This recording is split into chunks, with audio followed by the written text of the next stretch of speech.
I'm the Dolphin of France. This video is purely for entertainment and does not infringe on copyrights or laws. The rights to the novel and image belong to the original author. We do not claim ownership.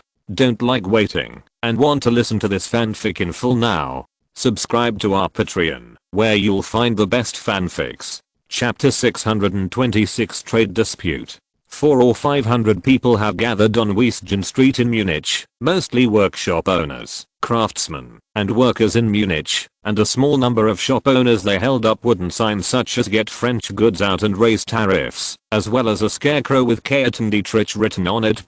Dietrich was the diplomatic official who signed the Rhine-Seine Treaty on behalf of Bavaria. Berland and his sons joined the team and shouted slogans protesting against French goods with the people around them. Not long after, a trumpet sounded in front of the team. Gabriel, a senior director of the Munich Chamber of Commerce, stood on the top of a carriage, waved his hands vigorously and shouted, "Everyone follow me to that damn mall." He came as an individual, but such a large-scale protest could not be organized without the participation of the Munich Chamber of Commerce. The crowd burst into shouts and followed Gabriel to the department store of France. 3 black carriages passed by the protest team, and the window of the middle carriage suddenly opened. Lord Grenville, the British Foreign Secretary, leaned out and looked at the words on the slogan with interest. Coincidentally, Berland came over holding a scarecrow, and he waved to him and asked, "Sir, what are you protesting?" The latter took a lot of effort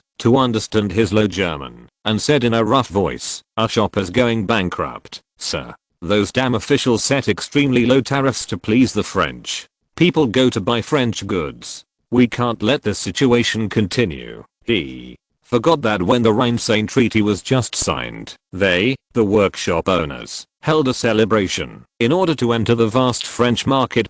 As he said, he quickened his pace to catch up with the large group. Grenville remembered that a similar protest had taken place in Vienna not long ago, and immediately ordered the coachman to keep up with the protest team. In front of the French department store, Berland and others set fire to a Dietrich made of straw, waved wooden signs, and cursed loudly. Soon, they had a dispute with customers who came to the mall to shop, and some even fought.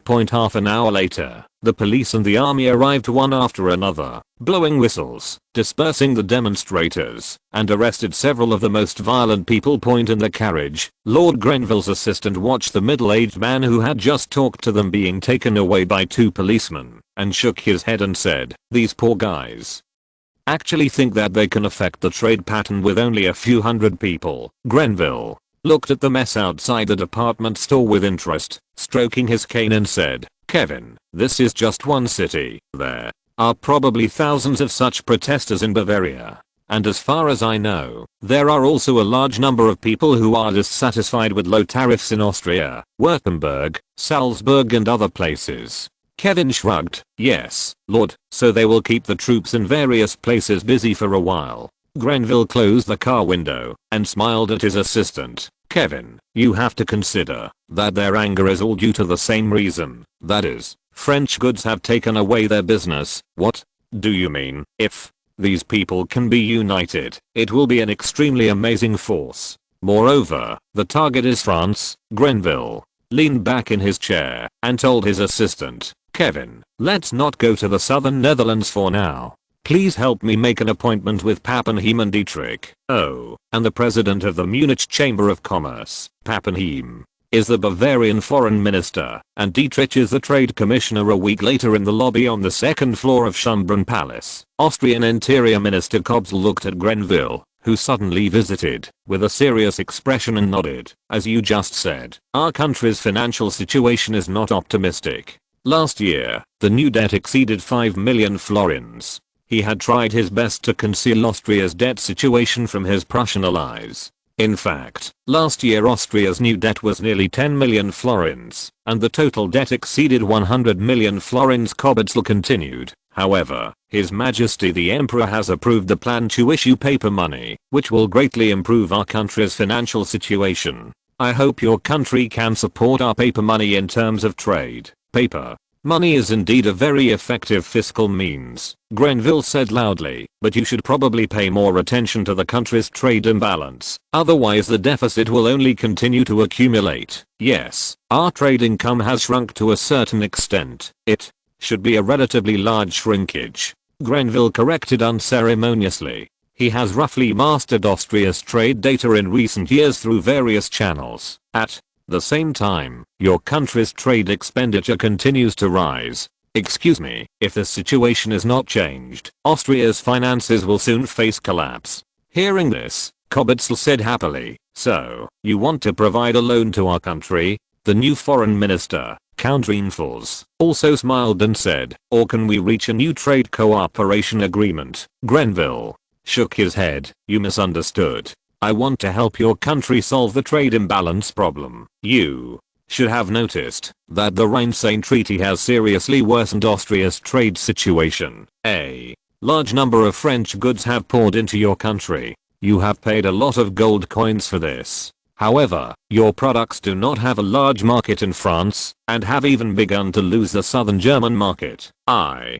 think this agreement is very unfair. Kobitzl and Count Reinfels looked at each other and remained silent. Grenville continued to persuade, your country must renegotiate with France on the tariff ratio to reverse this situation. Kobitzl immediately shook his head. France and Austria have a deep friendship, and we are not prepared to do this. He paused and said, your suggestion will only anger France and even bring war to our country. Trade disputes are the second largest factor in triggering wars in this era, second only to inheritance issues. You don't need to worry. Lord Grenville smiled confidently. Our country will fully support your trade proposition. He did not wait for the Austrians to refuse and continued, to be honest, before I came here, I went to Bavaria and Salzburg, and they also believed that the Rhine-Seine Treaty urgently needed to be revised. I can help you convince all the contracting parties, including Württemberg and Augsburg,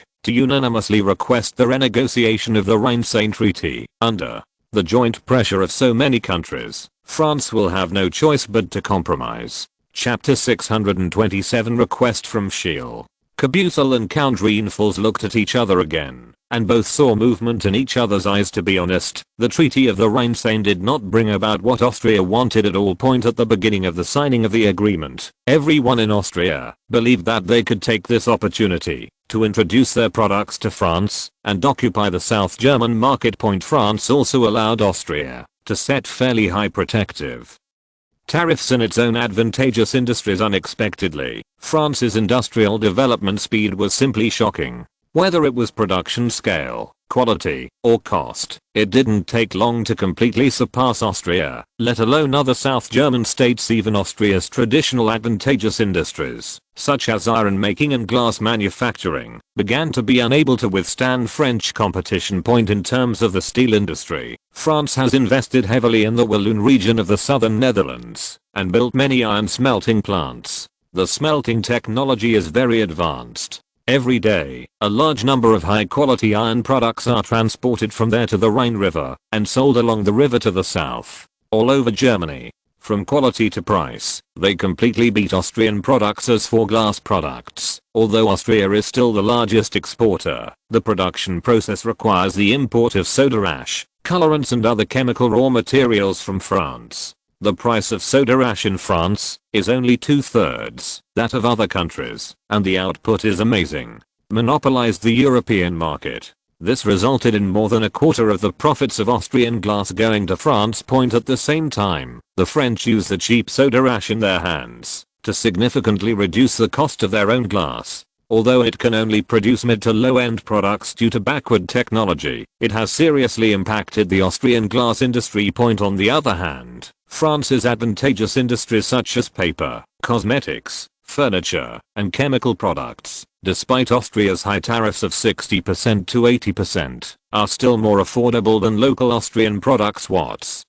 more, France's chemical industry had not yet developed when the agreement was signed, so the tariffs imposed by the South German countries were only 15%. This caused French soda ash, soap and other products to sweep across South Germany overnight, causing all related industries in these countries to go bankrupt. In addition, the French are particularly good at sales. For products of the same quality and price, they use some gimmicks, add exquisite packaging, and put them in exquisitely decorated department stores, and the sales volume can exceed that of Austrian products several times, although Kopgzl did not want to admit it. In fact, the South German countries had gradually become a dumping ground for French products. Therefore, if, as the British said, they could unite all the South German states and re-sign the Rhine-Seine Treaty, it would be what Austria wants. However, this still risks offending France. Kopgzl sent Grenville away first, and then immediately reported the matter to Leopold II. On the hospital bed, Emperor Shinra looked at the Minister of State tiredly,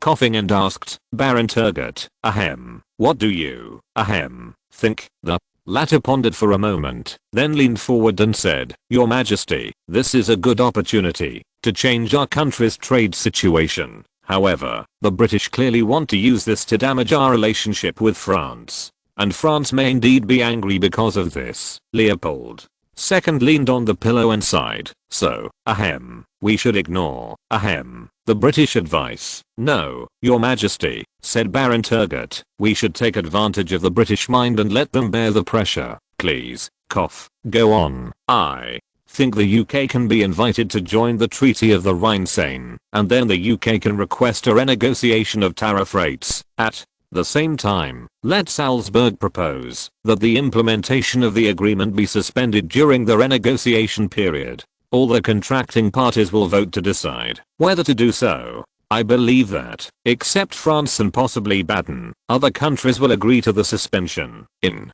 this case, even if France is dissatisfied, it will not vent its anger on our country. Leopold II coughed violently again, nodded and said, Your method, is very feasible. Please talk to the British.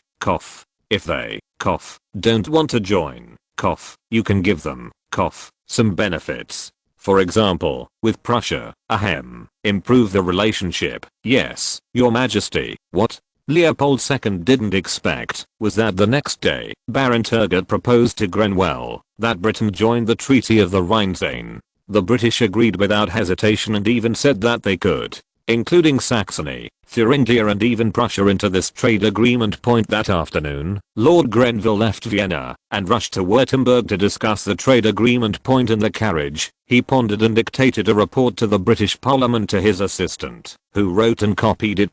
Kevin Runnard looked at the draft report and said with some hesitation, My lord, this matter will put our country at risk, and the Parliament is likely to veto it. No, the Prime Minister will definitely ask the MPs to agree. Grenville smiled. It is destined that we will confront France, and it is not a risk. The Austrians want to use us to resist France, but they forget that this will also bring our country and Austria closer. At the same time, the South German countries will also owe us a favor. He leaned forward and whispered, if necessary, we can even threaten them by withdrawing from the negotiations on the Treaty of the Rhine-Seine. Paris Palace of Versailles. Joseph checked the gift list copied by the clerk one by one and handed it to Emming. Please send someone to give this list to the Gemini Company. Let them complete the purchase within 3 days and then ship it to Russia as quickly as possible. Yes, Your Highness. Joseph rubbed his forehead tiredly and just picked up the black tea and took a sip when he saw his younger brother Charles throwing away the tutor's hand and running in with great strides. The little boy bowed to Joseph, then clasped his hands on his chest, blushed, and said loudly, Brother, please go and propose to Grand Duchess Alexandra,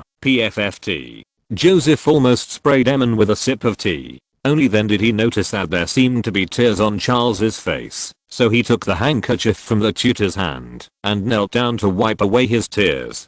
Smiled. Why do you suddenly want me to propose to her?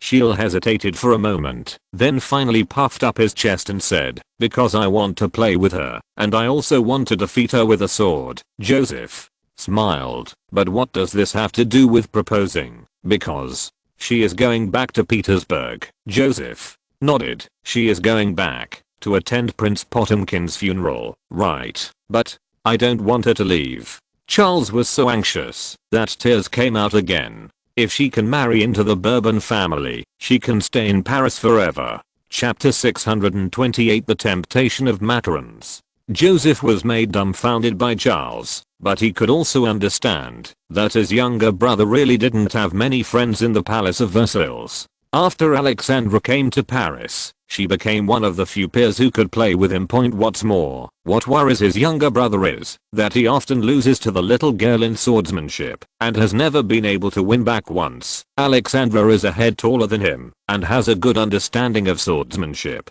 So although she practiced very hard, he was always being held down and beaten by her. Joseph touched Charles' head and said with a smile, "You are also a Bourbon. Why don't you propose to her in person?" Unexpectedly, when the little guy heard this, he cried even harder. "I proposed to her." "Oh, did she agree?"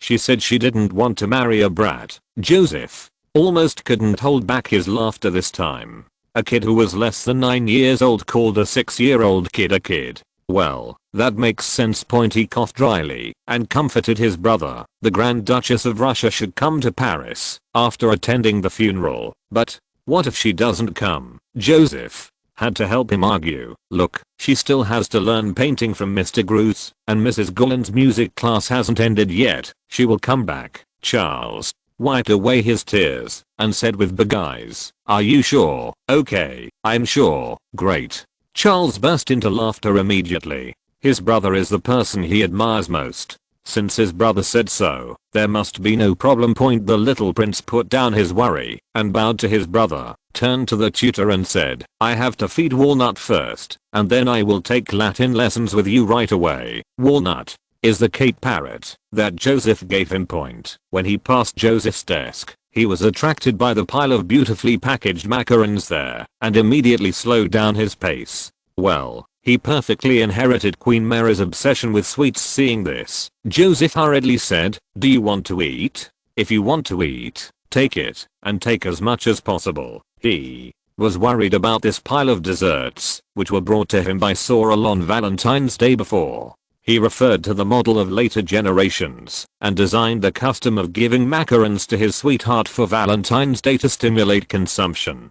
In fact, he originally wanted to refer to the later generations to give chocolates, but solid chocolate had not been invented in this era. As a result, many noble ladies wanted to give him macarons, but they could not see him due to their status. Later, they heard from somewhere that Sorel could contact the crown prince, so they entrusted her to convey their feelings. Sorel has always taken helping others as his responsibility, so when he heard their begging, he agreed to everything. My goodness, she actually moved several boxes of macarons to ask to see Joseph, and then piled them all in the crown prince's bedroom. Charles immediately filled his pockets with macarons happily, and suddenly noticed that there was a card in the package, so he curiously read the words on it. "To the respected crown prince, your elegant demeanor impressed me deeply. Brother, how do you pronounce this word?" "Ahem." Joseph hurried forward to stop him. "Don't worry about these words. Tear off the outer package first." After Charles left, Joseph went to the Petit Trianon Palace to discuss Potemkin's funeral with Queen Mary. Potemkin was the #1 powerful figure under the Russian Tsar, and he also had the attribute of Russian Queen. So his funeral must be taken seriously. Moreover, Britain has recently launched a diplomatic offensive in Russia, such as expanding the scope of Anglo-Russian trade and investing heavily in Donbass, which is obviously to neutralize France's influence.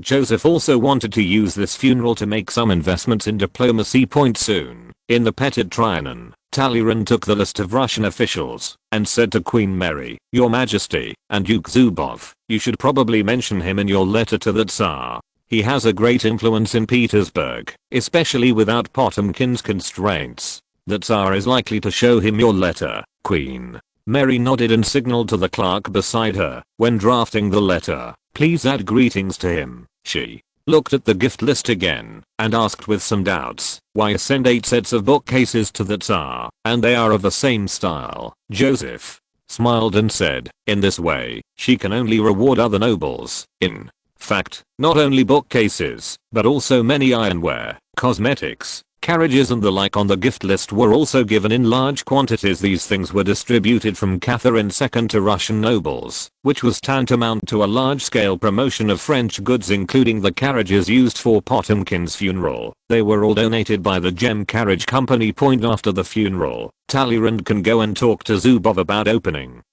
a department store in St. Petersburg. Joseph knew very well that after Potemkin's death, this young man would dominate Russian politics for many years until the death of Catherine I. Moreover, this man was far less capable than Potemkin, short-sighted, greedy for fame and money, and investing in him was very cost-effective. At this moment, Alexandra, led by Countess de Bernenac, walked into the tea room and knelt to Queen Mary and Joseph. "Your Majesty, Your Highness, I will return to St. Petersburg tomorrow and come to say goodbye to you." Joseph suddenly thought of something and whispered to Talleyrand, "Follow the gift list for Prince Zubov and prepare one for the Grand Duchess." Little girls rarely get to use these gifts, so they are all used to promote themselves when they change hands. At this moment, Charles ran in excitedly, apparently having just finished Latin class. When the little guy saw his mother's figure, he quickly slowed down his pace, straightened his back, and stepped forward to salute, while maintaining court etiquette. Then, he noticed the little Russian princess, immediately took out a handful of macarons from his pocket and gave it to her, winked and said, "Sister, this is for you. It's delicious. You can try it." In fact, these desserts are not as good as those made by the palace pastry chef, but that's how children are. Other people's meals always taste different. Alexandra declined politely. "Thank you, Your Highness, but I rarely eat desserts." Then, she looked mature again and whispered, "And I suggest you not to eat so many sweets. This will cause all your teeth to fall out, and it is said that it will also cause ulcers on your feet." Charles stared blankly at the macarons in his hand, then suddenly dropped the desserts on the ground, as if he was stung by a scorpion. Then, he started crying. Wow, Joseph thought to himself that this little girl is really self-disciplined. It stands to reason that it is usually difficult for children to resist the temptation of sweets. He glanced at his mother again, hoping she would listen. However, Queen Mary held Charles in her arms, took out a macaron from his pocket, took a bite, and said with a smile, "Honey, Sasha is kidding you. These sweet foods are gifts from God. How can they be harmful to people?" Chapter 629 Trade War and Deterrence. The day after Talleyrand went to Russia to attend Potemkin's funeral. On the second floor of the Tuileries Palace. Joseph frowned and looked at Briand and Mirabeau, who looked solemn, and finally his eyes fell on Trade Minister Bailey. "So, which countries support Salzburg's proposal?" Bay took a breath and said, "At present, except for Baden, which has sent people to seek our opinion, and has not yet expressed its position, other contracting parties should agree to vote on Britain's joining the Rhine-Seine Treaty." Briand said angrily, "Britain has no need to join the trade agreement between France and Germany. This is obviously manipulated by someone behind the scenes. With the scale of Britain's colonies and industrial capacity, how could it be willing to open its market to these small countries in southern Germany and do good things?"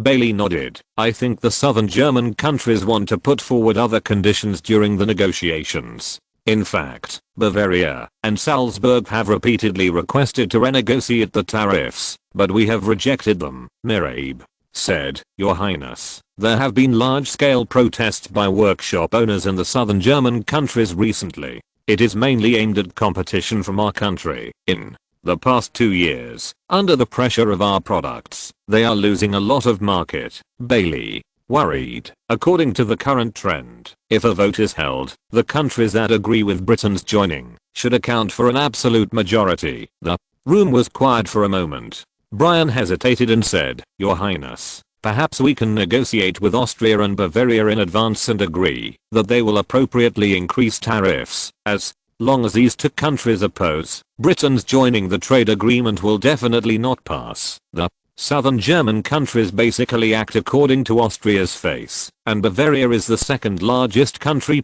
Joseph shook his head in thought. "Archbishop Brian, how much tariff do you think they should add to achieve the desired trade pattern?" Brian turned his head, and looked at Bailey. The latter said hurriedly, "Your Highness, I have estimated that Austria will have to increase tariffs on our advantageous industries by at least 40% and other industries by about 15% before it will be barely satisfied. Other countries will need to be even higher." Joseph smiled. "This will be higher than the tariffs before we signed the Rhine-Seine Treaty. At present, our industry is in a period of rapid development. If we suddenly lose the southern German market, it will lead to a wave of bankruptcies in factories. It will take at least 3 to 5 years to restore the upward momentum. This is the law of economic development. The faster the development speed, the more confident investors will be, and they will borrow a lot of money to expand production. At this time, if the market can digest the output of goods, it will earn several times more than before.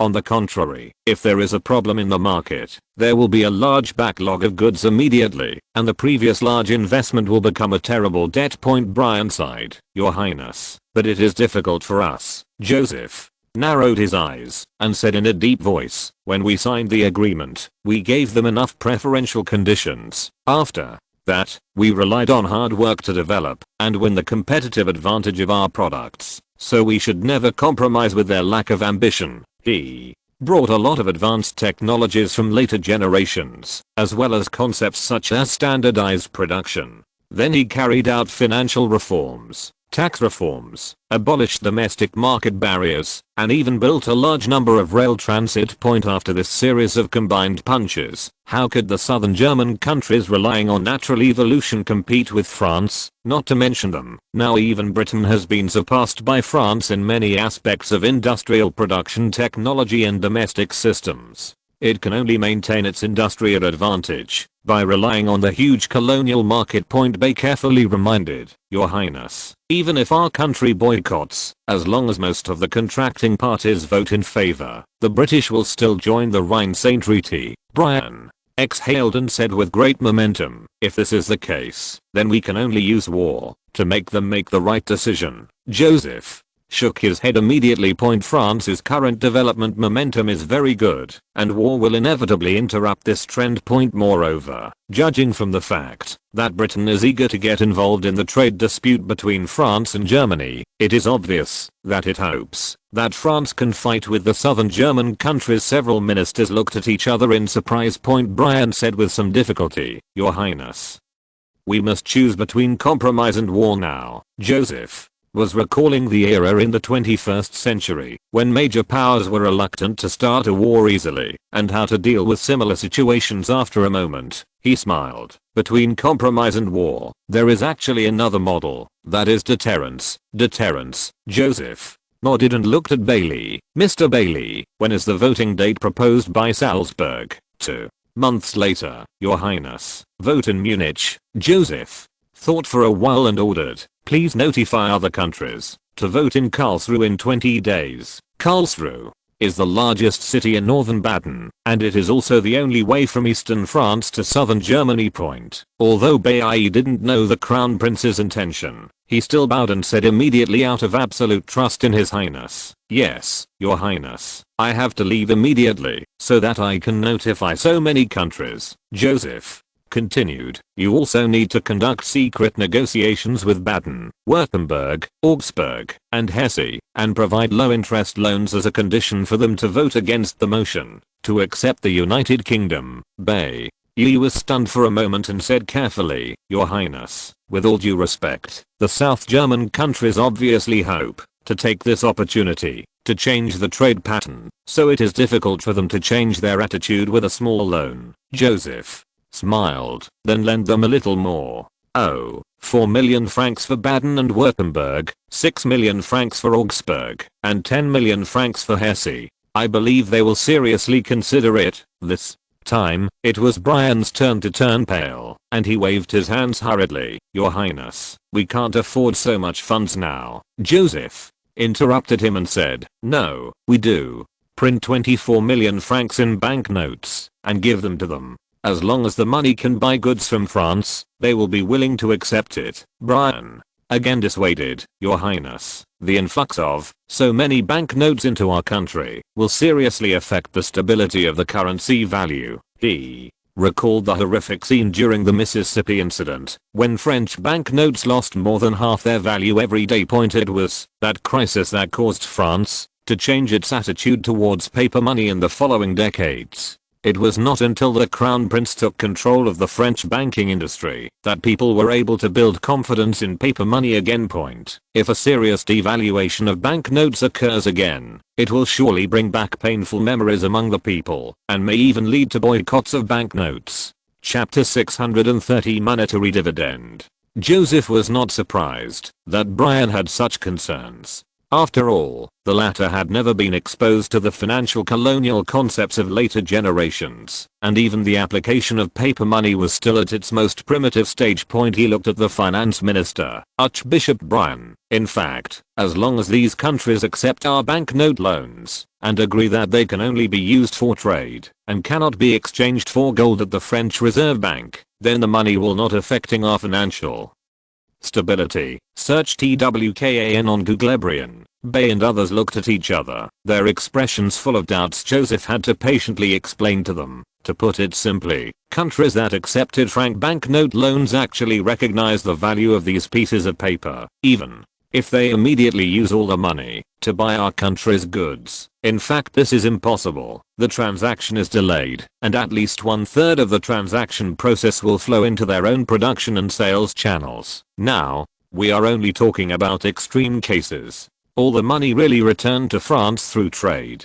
Then the debtor country that obtained the loan will have to consider repayment. The method of repayment is nothing more than repayment with gold and silver coins, or repayment with franc notes. If it is gold and silver coins, we are equivalent to exchanging paper money for precious metals, which is a major profit. This will even cause the value of paper money to rise. Of course, most debtor countries will choose to repay with banknotes. Then they must have the means to obtain banknotes, which can only be achieved by selling goods to our country. In other words, the franc will become the currency they accept in circulation, and banknotes will continue to enter their market. So, no matter what the situation, our country will not be severely impacted by banknotes. At most, it will be a short-term and small-scale inflow of banknotes, and the impact on the currency value will be negligible. In the long term, we will make profits. The reason why this situation occurs is entirely because the debtor country itself uses gold and silver coins, so there is no exchange rate issue in cross-border trade.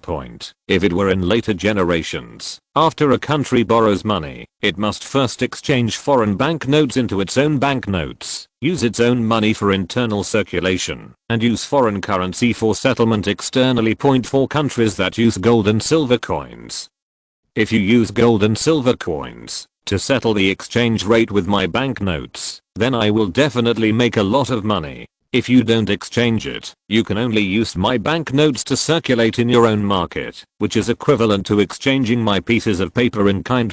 Therefore, once the other party accepts the banknote loan, France will only need to experience short-term financial fluctuations, and then it will be a sure profit. Just like the US Marshall Plan after World War II, allowing a large amount of US dollars to flow into Europe through loans did not cause any financial risks in the US, but instead rapidly expanded the influence of the US dollar. Of course, the prerequisite for all this to be true is that France's currency and credit can be trusted by these small countries. At the same time, there is a large amount of trade between the two countries, and others can use banknotes to purchase the goods they need from France. However, the European continent is currently on the eve of a currency revolution. With Britain and France taking the lead, various countries have begun planning to launch their own banknotes. In fact, Austria, Bavaria and other countries have been experimenting with bank bonds in the past few years, but their financial reforms have not been fast enough and have not yet been fully rolled out. Therefore, the dividend of franc banknotes can only be enjoyed for the past 2 years. After all countries have banknotes, they will enter the normal exchange rate settlement mode. Brian and other ministers were all extremely smart people, and they quickly figured out the twists and turns. With knowing smiles on their faces, Mirabeau immediately suggested, "Your Highness, then we should definitely expand the loan amount, trade, volume." Joseph patted the trade information documents on the table. If the loan amount exceeds the trade volume too much, these countries will definitely use the remaining funds to purchase land in our country or engage in financial speculation. In that case, we will lose more than we gain. Mirabeau was shocked and nodded repeatedly. That's true. I didn't consider it comprehensively enough. Brian, on the side, said cautiously, Your Highness, it is likely that the UK is driving this matter, so they may try to ask Württemberg and other countries to reject our loan plan. You are right.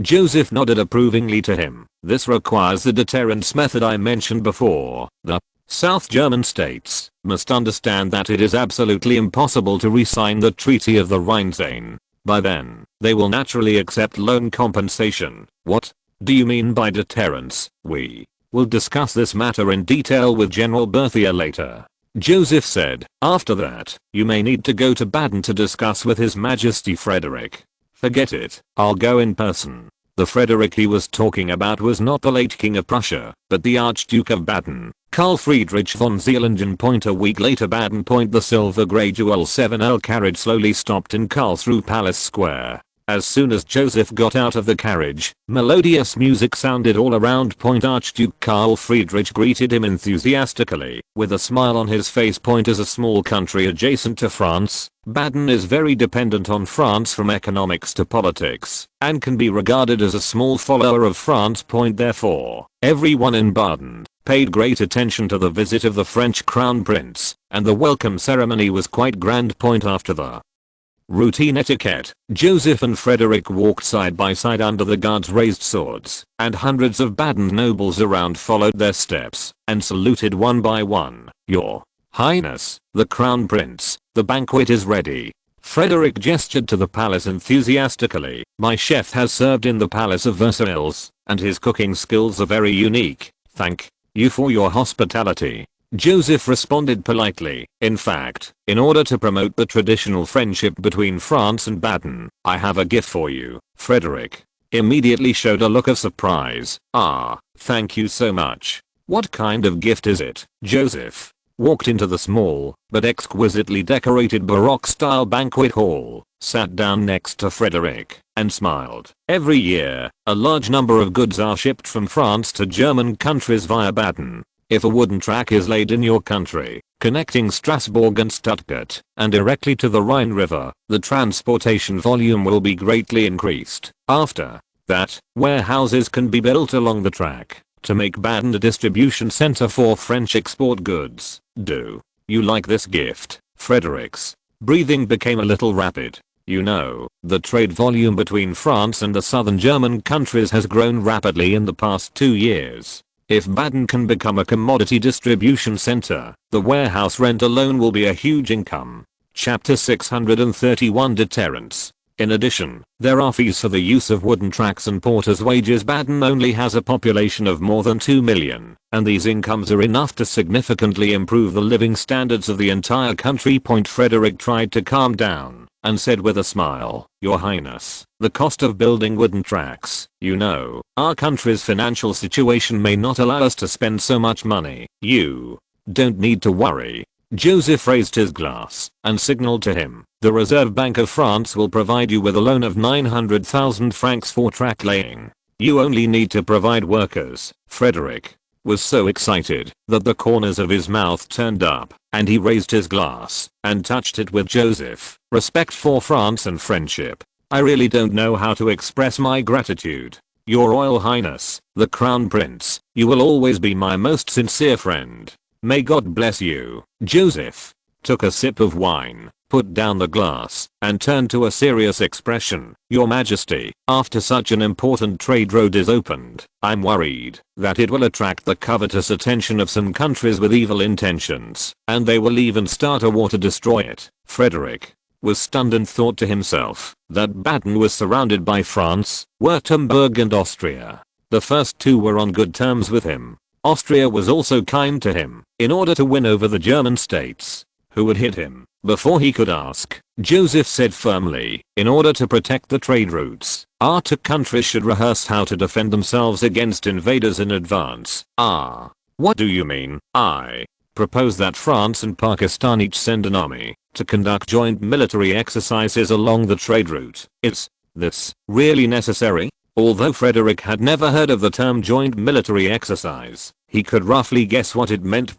Joseph nodded. This is related to our country's investment of 900,000 francs. We must let certain countries see our determination to defend trade. The meaning is very clear. Without military exercises, there would be no loan of 900,000 francs, let alone the trade distribution center of Baden. Frederick hesitated. Your Highness, we are only conducting exercises. The army will never cross the border, and after the exercise is over, the French army will withdraw into the country. That's right. We can first sign a joint military exercise agreement and include all these contents. Frederick breathed a sigh of relief, and finally, under the temptation of huge benefits, raised his glass to Joseph. I wish our joint military exercise is success. Hesse Darmstadt. Marlborough. Angst. Werner von Lutsk, the chief diplomatic advisor of Upper Hesse and the top person in charge of foreign affairs here, looked at Bailly with a look like that of a shrewd businessman. 10 million francs. I have to admit, this is indeed very tempting. Bailly smiled and added, and the interest is only 3%. Lutsk leaned back, shook his head and said, no amount of loans can solve the serious imbalance problem in our country's trade with France. He spread his hands. You know, the loan will eventually be spent, and it will have to be repaid later. After that, our country's trade deficit will continue to expand. Bailly frowned secretly. He had successfully reached agreements with Württemberg and Augsburg before, but Upper Hesse, which was backed by the North German trade zone, was much more difficult to deal with. Fortunately, the Crown Prince analyzed various possible situations with him before setting off. He immediately followed the plan and said, you can definitely use this money to promote domestic industrial development. Oh, can you tell me more specifically? For example, subsidize industries with development potential. Bay said. After workshop owners receive funds, they can improve production processes, purchase more sophisticated equipment, and even increase workers' wages so that they can work more seriously. A few years ago, our country's industries such as paper making and iron making were not very competitive, and it was only through the use of subsidies that they were able to gradually improve. Lutsk nodded subconsciously. What the Frenchman said seemed to make sense. It's just that Joseph didn't tell him that directly subsidizing factories was basically impossible to promote industrial progress. On the contrary, factories will become dependent on the profits brought by subsidies. Once subsidies are removed, they are likely to go bankrupt in a short time. Bay continued to make suggestions. Look, you only need to spend 1.5 million francs to buy hundreds of steam engines from the French United Steam Engine Company. Oh, I can even help you get a discount. These steam engines will help your wool and textile industry make a leap forward. Lutsk finally felt a little moved. He knew that the British and French textile industries relied on steam engines to achieve significant cost reductions, and perhaps Hesse could also follow this path. He looked at Bailly again, nodded and said, I will report this matter to the Grand Duke. March 10, 1792. The signatories to the Treaty of the Rhine-Seine gathered at the Royal Palace in Karlsruhe to vote on a bill affecting the entire trade landscape. As the British negotiator, Wilberforce was standing in front of the floor-to-ceiling window, whispering something to the Austrian representative. Count Reinfels, the British second Chancellor of the Exchequer, was deeply involved in the whirlpool of inciting slaves to riot, and had to take this job in order to temporarily leave the UK to avoid the limelight. You don't need to worry about the little tricks of the French, he said with a confident smile. Our country can also provide those loans, even if the amount is slightly smaller, but those countries will consider the interests of re-signing trade agreements, and should stand on the side of from our side. Count Reinfels still seemed uneasy. Baden and Württemberg will almost certainly listen to the French. Augsburg and Upper Hesse must all vote in favor to ensure that Britain joins the treaty. Tomorrow, I will go and make contact with their representatives again to make sure. Bang! A loud thunderous sound in the distance interrupted him, followed by several more roars. Wilberforce and the Austrian looked at each other and frowned. It looks like a cannon, Count, Reinforce waved to the guard at the door. "What's going on over there?" Before the guard could answer, a Baden palace official came over with a smile on his face, leaned down and said, "Please don't worry, it's the Strong-Will Joint Military Exercise." At the same time, in another hall on the west side, Upper Hesse Representative Lutzk frowned. "Joint military exercises. This is an exercise conducted by our country and France to protect trade routes. Both sides dispatched a total of 50,000 troops." The palace official said diligently, "If you are interested, you can go to the northern suburbs to watch." Lutzk hesitated briefly, ordered his entourage to prepare the carriage, and then rushed to the north of Karlsruhe Point as the car continued to move forward. The smell of gunpowder smoke in the air became stronger and stronger. When almost no houses could be seen around, a dense drum sound suddenly came from the front point. The driver hurriedly reined in the horse, and then he saw a group of soldiers wearing straight white military uniforms and carrying August-style percussion guns, passing in front of the vehicle in a neat queue. The team was also mixed with baggage carriages, and cavalry were constantly patrolling back and forth on both sides of the team. Loudly delivering military orders, Lutzk had to wait for an hour because there were tens of thousands of people marching, and his carriage was like a fallen leaf in the surging waves in front of this army. Just after the group of soldiers disappeared, a Baden officer came to the car, first asked about Lutzk's identity, and then pointed to a hill not far away and said, "It's a great vantage point to watch if you're interested in the drill." Chapter 632 French Rapid Reaction Force. Lutzk climbed up the short mountain under the leadership of the officer and saw representatives from Austria, Britain, Bavaria and other countries gathered here. A major wearing a Baden military uniform was pointing down the mountain and loudly saying something to everyone. "Gentlemen, this joint military exercise steadfast will is held to practice how France and Pakistan can resist when trade routes within our territory are attacked. It is not targeting any country." This rhetoric was naturally drafted by Joseph. Officer Baden was just following the script. The officer motioned to the guards to distribute the binoculars to the negotiators and continued, "This exercise will be conducted by a mixture of 1,800 soldiers from the Baden Royal Guards and 48,000 soldiers from the French Royal Guards Corps. The exercise troops will be divided into blue and white armies and will conduct a week of offensive and defensive exercises around Karlsruhe. The exercise subjects include urban defense, outflanking and counterattack, pursuit and counterattack." Lutzk's face turned a little dark. 50,000 French troops suddenly came here to conduct exercises. Who could not see their intentions? Coupled with the name of the exercise, strong will, it is almost as good as hanging a sign in the trade negotiation hall saying France is not happy. France is very angry. Another intensive sound of artillery came from the bottom of the mountain, which made Lutzk's eardrums sting.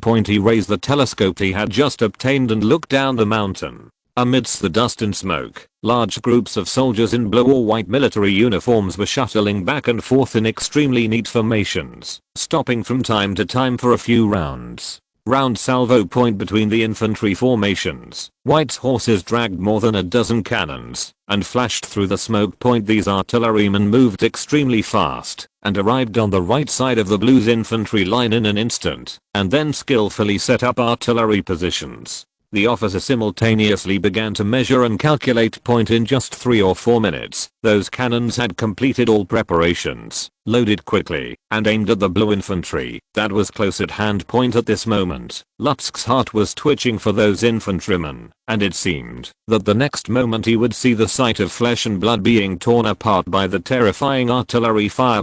However, thousands of hussars from the blue side suddenly emerged from behind the infantry, lined up in neat arrow formation at extremely fast speeds, and roared towards the enemy's artillery positions at the same time. Blue's artillery also appeared near the high ground not far away. More than 10 cannons spit out flames at the same time, tearing a gap in the White's infantry array. But the White infantry was extremely tenacious. The rear team quickly moved away the bodies of their companions, stood in the position of sacrificial soldiers, and then fired back at the officer's order. Tens of thousands of soldiers, artillery, and war horses were mixed together in the open land in front of them. There were constant roars and shouts. The thrilling and chilling scene made Lutzk's scalp numb and his heart beating wildly. In fact, He didn't know much about military affairs, but the French army moved quickly, the queues were neat, and the command was orderly. He could tell at a glance that this was an extremely powerful elite division. This was also specially arranged by Berthier for laymen like him. The negotiators this time were basically military laymen. 50,000 troops were crammed into this narrow area with a length and width of only 4 kilometers, and the two sides of the exercise directly they were strangled face to face, which seemed extremely fierce. In addition, there was no need to talk about tactics, and the blood boiled with excitement. So these negotiators were instantly restrained. I don't know how long it took, but the negotiator from Salzburg suddenly said angrily, "These arrogant French people only have tens of thousands of troops. They want to scare us with this." The Augsburg negotiator Baron Heinemann on the side put down his telescope, glanced at him meaningfully, shook his head and said, "Viscount Sean, haven't you noticed the most terrifying thing about this exercise?" "What do you want to say, Baron?" Heinemann took a breath and said, "Do you remember when the motion for Britain to join the Treaty of the Rhine-Seine was proposed, Count? Fredericks proposed it a month ago." Viscount Sean said without thinking. Heinemann nodded. "This French military exercise is obviously aimed at the vote on this bill. In other words, France only took more than 20 days to gather 50,000 troops and arrive on the south bank of the Rhine River." When Sean heard this, his expression suddenly froze, and he became sullen and stopped making any sound. Lutsk also frowned. You know, after Salzburg proposed a motion, it took about a week for the news to reach France. Even if France immediately decides to conduct exercises, he subconsciously said, so it only took them more than 20 days to complete the army assembly. Baron Heinemann sighed again. "No, Mr. Lutsk, if the French Royal Guards Corps is conducting the exercise, then they probably only took 3 or 4 days to complete the assembly." "What? How is this possible?" "The French Guards Corps is usually stationed near Paris," Heinemann said. "It takes at least 20 days to march from Paris to Karlsruhe. So there is only 3 or 4 days left for them to assemble." All the negotiators looked at him in unison, with shock in their eyes. It took 3 or 4 days to complete the assembly of a 50,000 strong army, complete with cavalry and artillery. The French army's mobilization ability, speed of action, and efficiency in mobilizing logistics supplies were simply heart-stoppingly high. The comparison is that when Austria launched the Silesian War, it took a full month and a half to barely complete the assembly of 60,000 vanguard troops. Of course, no matter how successful Joseph's military reform was, it was impossible for the Guards to complete the assembly of 50,000 troops within 4 days. He just played some tricks here. In fact, there were only 25,000 Guard soldiers in the French army that came to Baden this time. After receiving the order, they took a week to complete the assembly, with almost no baggage, and arrived in Baden at a high speed for 14 days. At the same time, 23,000 people were drawn from the old army stationed near Lorraine and Verdun, carrying logistical supplies to Baden.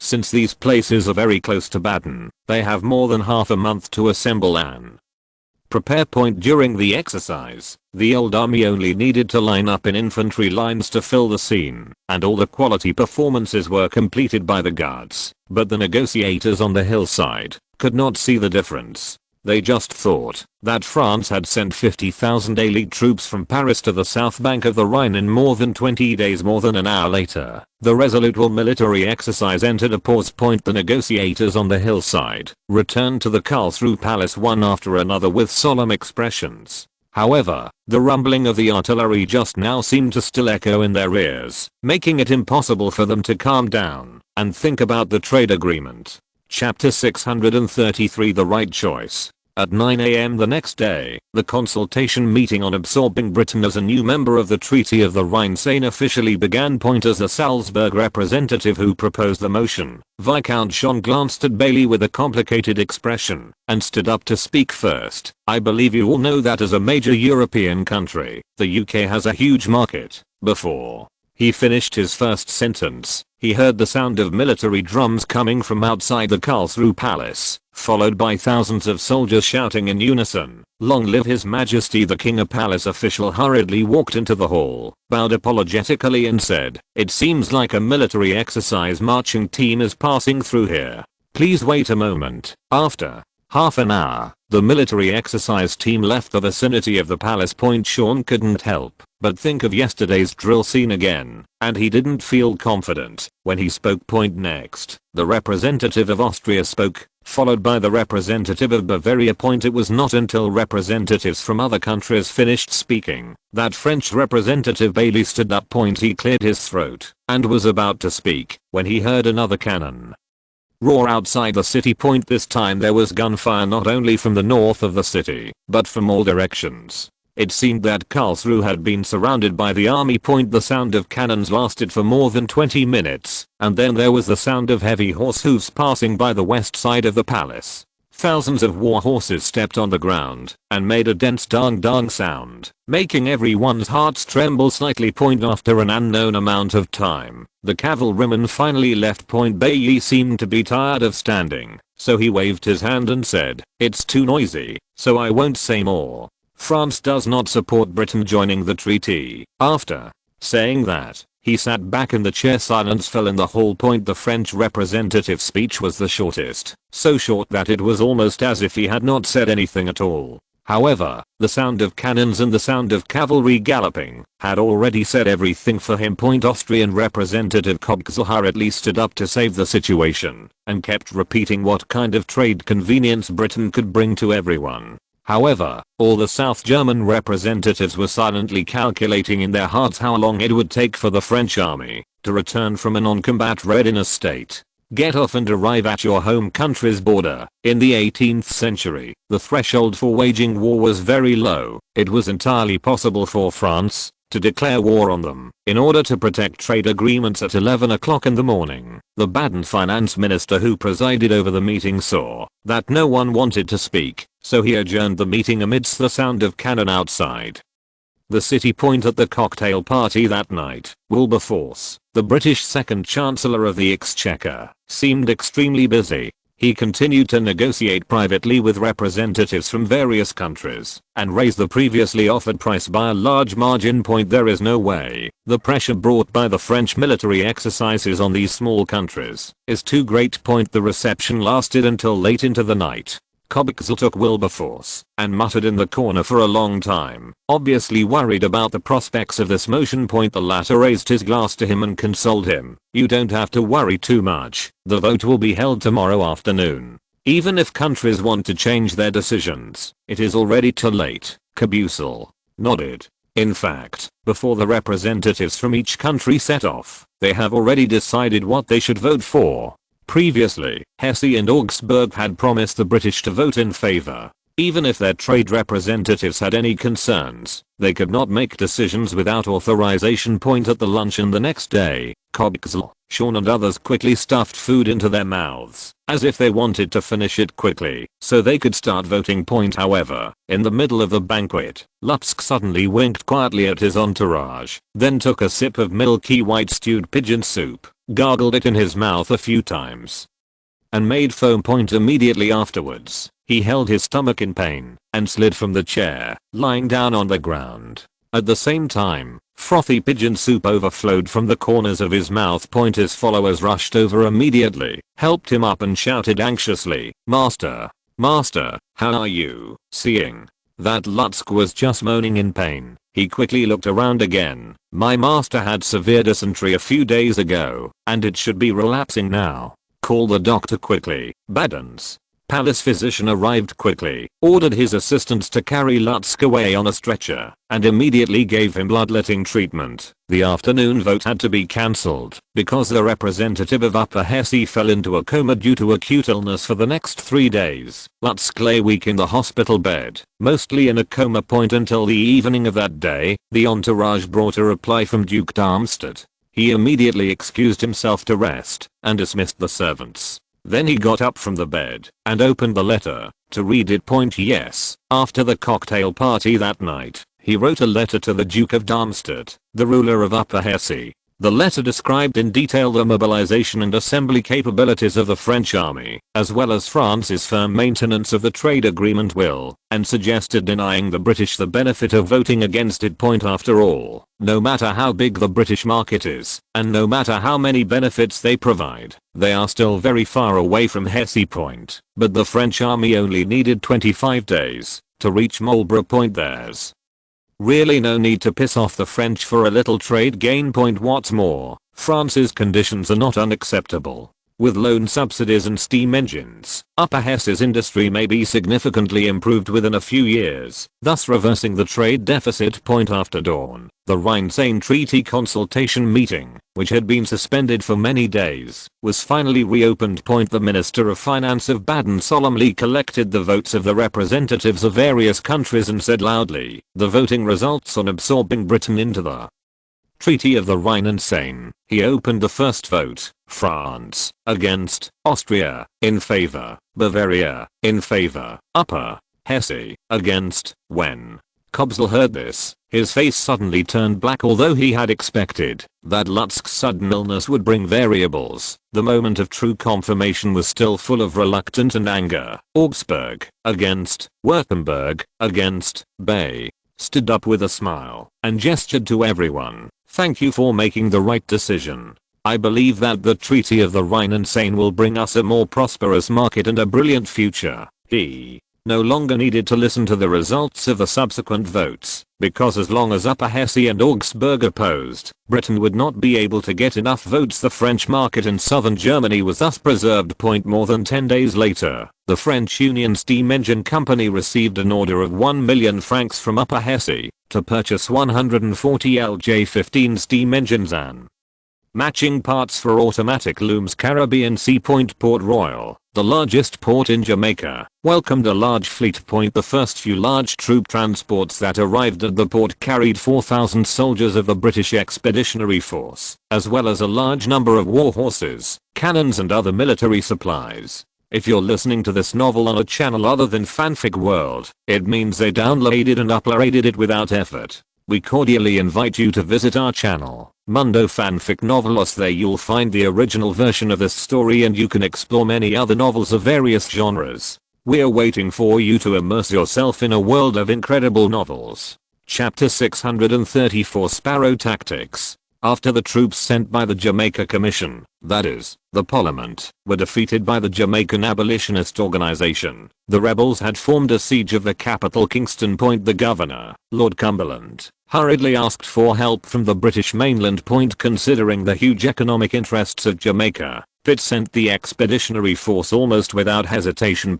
General Brand jumped onto the pier, turned to look at the soldiers who were getting off the little grey elephant transport ship, and shouted, "Move faster, you losers. For every minute you delay here, those niggers may destroy another plantation." He took the horse's rein from the attendant, and said to his staff, "Send out scouts immediately, to confirm the location of the Black Ghost Army. By the way, also, get in touch with Lord Cumberland, as soon as possible, and ask him to prepare a celebration banquet for the soldiers." This is not because he is arrogant. The troops he brought this time included elite regiments such as the 2nd Grenadier Guards, the King's Regiment of Infantry, and the 1st and 2nd Carabineers. Judging from the previous report sent back by the Jamaica Commission, the militias on the island, that is, the mixed race army, has less than 1,000 people, and their military quality is very average. As for the Black Army, there are more than 3,000, but they are basically from plantation slaves, and have just learned how to shoot a gun not long ago. With his 4,000 elite troops, it was easy to deal with these rebels. However, his time was also very tight, because after solving the Black Ghosts in Jamaica, he had to rush to the Bahamas,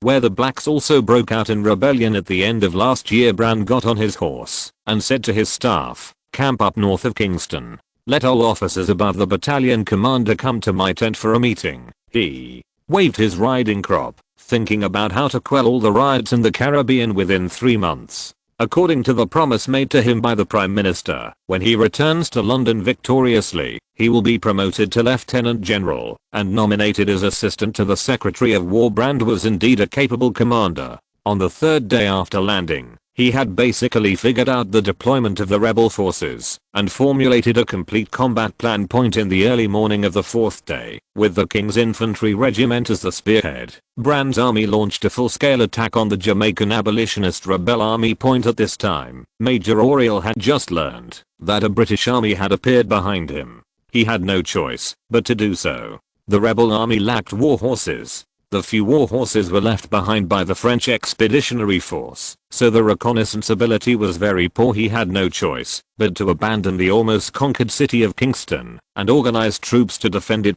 However, the black regiments under his command were unable to even fire a salvo, so they were no match for the elite British troops. Only half an hour had passed since the first gunfire, and his staff reported to him in panic that the frontal defense line had been defeated. Oriel's heart sank. It seemed that he was not facing the island's defenders. Although the troops of the Jamaica Council had slightly higher combat effectiveness than his troops, they were definitely not that powerful. An officer beside him said loudly, "Commander, it should be the British Expeditionary Force." They had received news from the Special Trade Association before, saying that London had sent a suppression force, but they did not expect that the other party would move so quickly.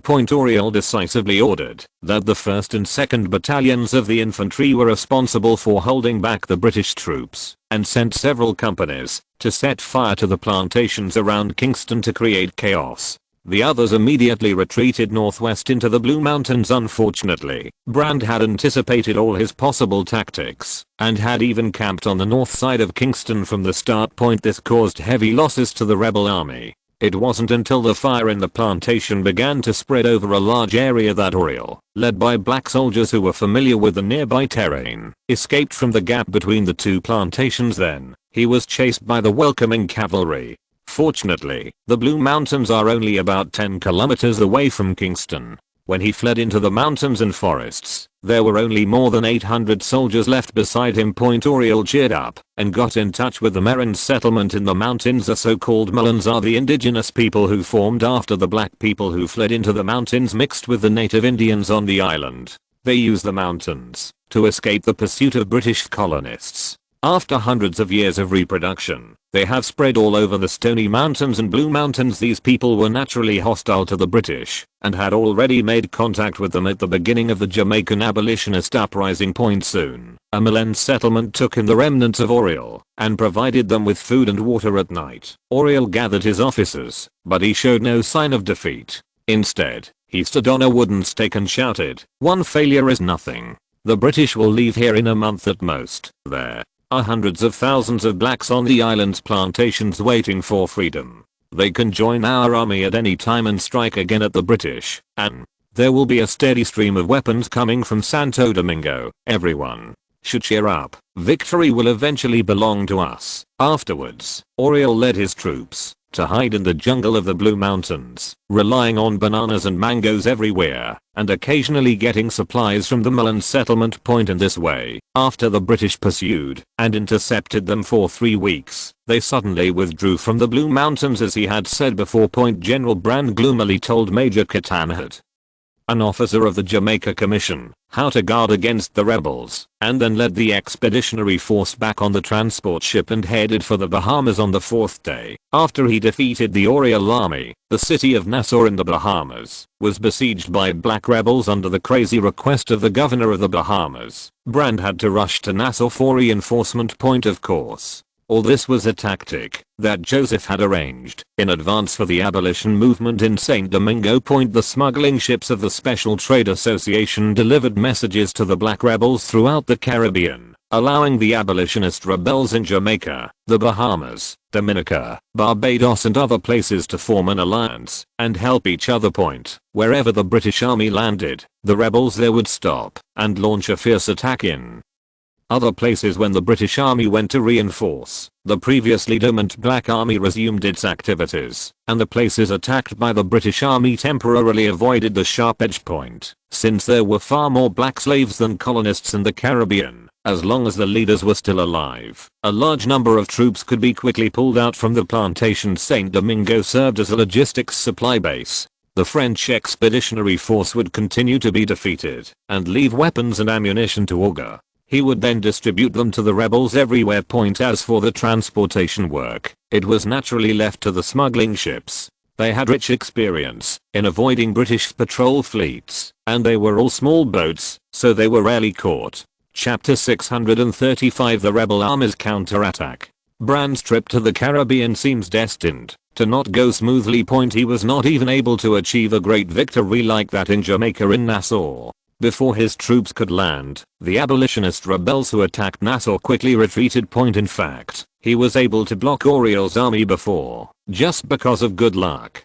Previously, the British Expeditionary Force Fleet made a temporary decision to carry out an additional supply in Dominica, and thus did not take the regular shipping route, causing the Special Trade Association ship to fail to detect them in time. But this time, Bran's soldiers were still busy boarding the transport ship at the dock in Jamaica, notifying the Bahamas Rebel Army that the ship was already on the way. Moreover, the people here in Nassau are extremely repulsive to the British Army. Not only the blacks or mulatto people, but also the white colonists hate the British Army. The main crops grown in the Bahamas are cotton and corn, and the returns are not as great as sugar cane. Therefore, in order to ensure the profits of the colony, the British government set heavier taxes here. The trolley tax and the wild fruit collection tax are all used to the extreme, especially the latter.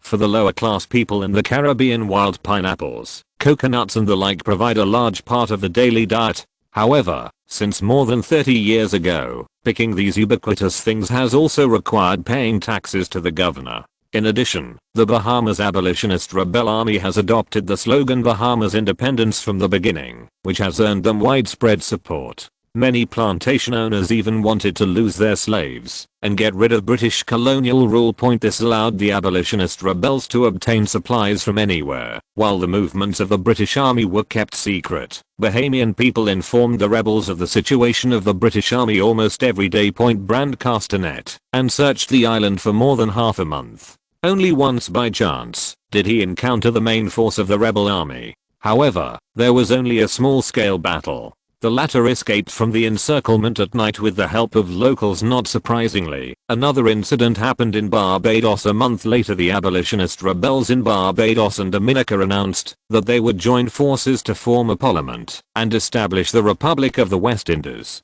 The British governor there was no match for the black rebels, so he huddled in Bridgeton and asked Brand for help. This time Brand learned wisely and left 1,000 soldiers under the command of his subordinate Lieutenant Colonel Straw. While he led the main force to Barbados, there are only more than 2,400 rebels in the Bahamas, and their combat effectiveness is very weak. 1,000 British troops are enough to deal with them. However, as soon as he left the Bahamas, Auger, who received the news, organized the Saint Domingue rebel army, took a small boat to evade the patrolling British fleet, and landed on Nassau Island at night. It's not that the British fleet is useless, it's that the distance between Santo Domingo and the Bahamas is too close. The closest point is less than 60 nautical miles. If you set off in the morning, you can arrive before dark. At the same time, the width of this water area is very large, more than 350 nautical miles, which leaves a large gap between the warships responsible for the blockade. After about a week of transportation, nearly 800 Saint Domingue rebel soldiers, led by the young black officer Toussaint Louverture, successfully arrived southeast of Nassau. Yes, at Joseph's request, this black officer, who had organized a small-scale slave uprising, would later be reused by Auger as the leading general of the Haitian independence movement. Louverture's outstanding military talent was quickly revealed, and he has now been promoted to major in a cotton plantation on the outskirts of Nassau. Kenneth Lidington, commander of the Bahamas Rebel Army, bowed to Louverture and said in broken French, "Thank you, great freedom fighter. Your supplies give us hope. Freedom and equality will prevail." Today, Saint Domingue is the base camp of the abolitionist movement in the Caribbean, so French has naturally become the official language of major abolitionist organizations. The rebel commanders in the British colonies were desperately trying to improve their French. Freedom and equality will surely win. Louverture and Lidington hugged each other, turned to look coldly at Nassau in the night, and said in a hoarse voice, "Lieutenant Colonel Lidington, this time I came not just to transport weapons, but to give the British a little return gift." Return Gift, yes, I brought 800 soldiers. They are all good soldiers who have been on the battlefield. Louverture patted his sword. We can't just wait for the British to attack us. And Nassau is just the place. There are 1,000 British troops. Santo Domingo was the first to launch an uprising and fought many battles with government troops. The quality and combat experience of the soldiers were much higher than those in places such as Jamaica and the Bahamas. Lidington's eyes immediately lit up, but he hesitated and said, "But the British are very powerful. Last time we were accidentally overtaken by them. In just one battle, we lost more than 200 soldiers." There was no expression on Louverture's face, so they will definitely despise us. Noon. The next day. The Bahamian abolitionist rebel army suddenly launched a fierce attack on the city of Nassau. More than 2,000 black soldiers, accompanied by the sound of military drums, approached the British position stationed outside the city from two directions, stopping from time to time to fire a shot. The British commander, Lieutenant Colonel Straw, put away his telescope and smiled at his staff. Haha. These niggas must think that General Brand has taken away the expeditionary force. It seems that the credit for quelling the riots in the Bahamas will fall into my hands. It was not until the Bahamian rebels had reached 150 steps in front of the British position that Straw ordered the artillery fire. 36-pounder shells cut through the ranks of the rebels with a roar and immediately raised a large piece of minced meat. These black soldiers, who had never fought at all, were immediately stunned and then backed away in fear. Those soldiers who were far away from the shelling position continued to move forward, and the rebel army's queue instantly became messy. After several more rounds of firing from British artillery, the Bahamian rebels on the south side showed signs of collapse. Straw saw this scene in the telescope and turned to his staff with contempt. "Let the infantry line begin the attack." "Yes, sir." Not surprisingly, the Bahamian rebels collapsed as soon as they came into contact with the British infantry line. A large group of black soldiers dropped their weapons, turned around and fled, screaming. From time to time, someone was killed by bullets fired from behind. Straw soon noticed that the rebels were running towards a plantation on the east side. He frowned slightly. If these niggas were allowed to get into the cotton field, it would be extremely difficult for his soldiers to search. He decisively ordered the 7th and 11th Infantry companies remain in line, and the other companies change to pursuing columns. The column formation can advance quickly, but is not suitable for frontal combat, and is usually used to assault enemy positions. But those black men have lost their will to fight, so they just need to rush up and strangle them casually, without worrying about the formation. Straw's order was quickly implemented, and 9 infantry columns quickly caught up behind the rebels, and raised their flintlocks one after another. At this moment, the roar of cannons suddenly came from the cotton field in front. 2 black iron balls jumped over the heads of the black soldiers and penetrated into the ranks of the British troops behind them. Chapter 636. The worst collaborator. The British were shocked. They didn't expect these niggas to have cannons. The next moment, a neat line of infantry appeared on the north side of the cotton field. More than 700 soldiers. Except for some mixed race officers, most of them were black. Although this group of black soldiers wore different clothes, they all had Charleville 1763 flintlock guns in their hands. The British army had previously only focused on chasing and defeating the enemy. At this time, there was no formation at all. They could only reluctantly stop and turn to the enemy under the desperate scolding of the officers. However, Louverture did not give them a chance to organize their formation at all, and he rushed to the front with his sword high. It wasn't until he could clearly see the appearance of the British army in front of him that he shouted an order. "Stop. Prepare to shoot." The officer quickly relayed the order. Less than a minute later, 700 black soldiers raised their flintlock muskets. Aim. Shooting. A burst of gunpowder smoke rose into the air, and dense bullets flew towards the British soldiers who had not recovered their senses. A dozen of them screamed and fell to the ground. Subsequently, Louverture's troops quickly reloaded, advanced 20 steps, fired another salvo, then continued to reload and advanced. By the time Lieutenant Colonel Straw realized something was wrong and mobilized reserves to come for reinforcement, the 9 British columns in front of the cotton fields had already fled, leaving more than 200 corpses on the ground. Louverture immediately commanded the infantry line to turn around and started a face-to-face fight with more than 300 British troops who came for reinforcement. The quality of the British lobster soldiers was obviously much higher than that of the black regiments. Not only did the former shoot faster, but they also aimed more accurately. They managed to beat Louverture with less than half the force. Ludington saw that the arrogant British regular troops were being driven around like mice. Immediately, a surge of heroism surged into his chest, and he waved his riding crop to summon his previously defeated subordinates. You have all seen it. Those white people will also be killed by the slaves they oppress. You can do it too. Stop running. Run back with me. Today will be the day when you are truly free. You must use the guns in your hands to tell the slave owners that your souls can never be enslaved. When the soldiers of the Bahamas Rebel Army heard this, they turned around one after another. Sure enough, they saw the defeated British troops everywhere, running even more embarrassingly than themselves. Soon hundreds of blacks gathered around Lidington and followed him to support Louverture. More black soldiers picked up their weapons again and began to hunt down the fleeing British. Although their legionary combat capabilities are not as good as those of the British Army, their muscle strength and endurance are quite good after long-term physical labor, and their number is 3 times greater than that of the British Army. For a time, groups of black soldiers surrounded the British around the cotton fields. They did not take prisoners at all, and just stabbed them with bayonets like crazy. Louverture was in a stalemate with the British reserves, and 400 to 500 black soldiers suddenly rushed out from behind. He saw the tall officer on the horse leading him, and a smile flashed on his face. Lieutenant Colonel Lidington, I thought you wouldn't come back before the battle was over. As soon as Lidington led his troops to charge forward, before he could fire, the morale of the British Army, which was already at a numerical disadvantage, collapsed. One company commander took the lead and knelt down to surrender, while the other 2 companies turned and fled. Louverture asked his men to stop the Bahamian rebels from killing prisoners, and he and Lidington pursued the defeated enemies and entered the city of Nassau. Early the next morning, the city of Nassau was completely controlled by the Bahamian abolitionist organization. Under the supervision of Louverture, the parliament began to convene members for meetings. The governor of the Bahamas, under the cover of Lieutenant Colonel Straw, escaped to the sea by boat.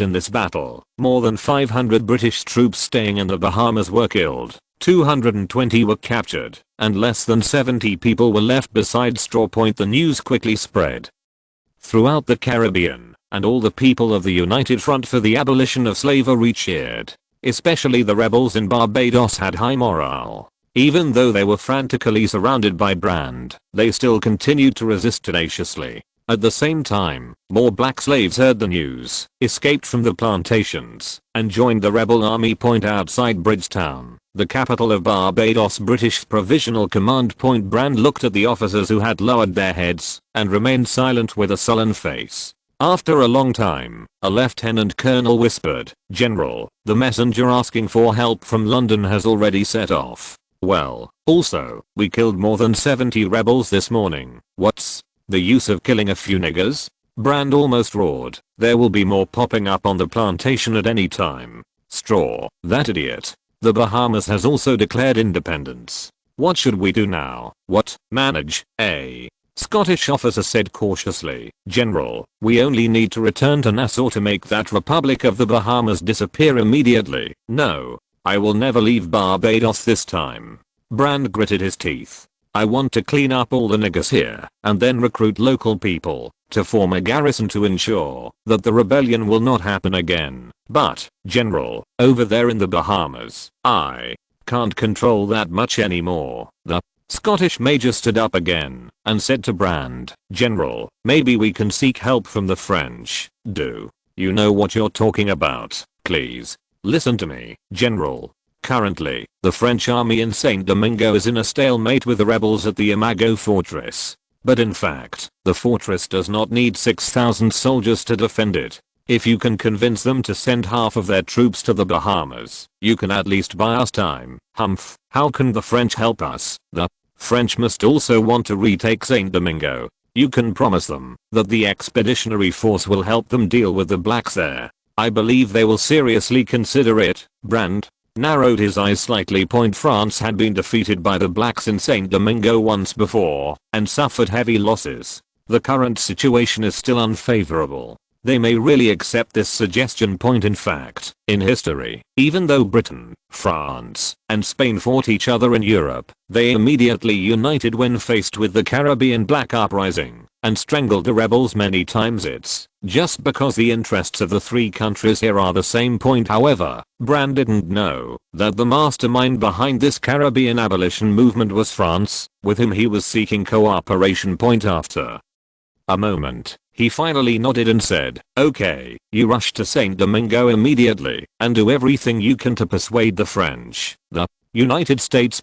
The border between Georgia and South Carolina. Booker looked at the American camp in the telescope, his face full of resentment and cruelty. His rebel army has expanded to nearly 5,000 people, and because they had previously occupied a militia arsenal in Georgia, the soldiers' equipment is also good. But in front of him, there are more than 16,000 American soldiers, and 5,000 of them belong to the newly formed American Legion, which is the most elite standing army in the United States.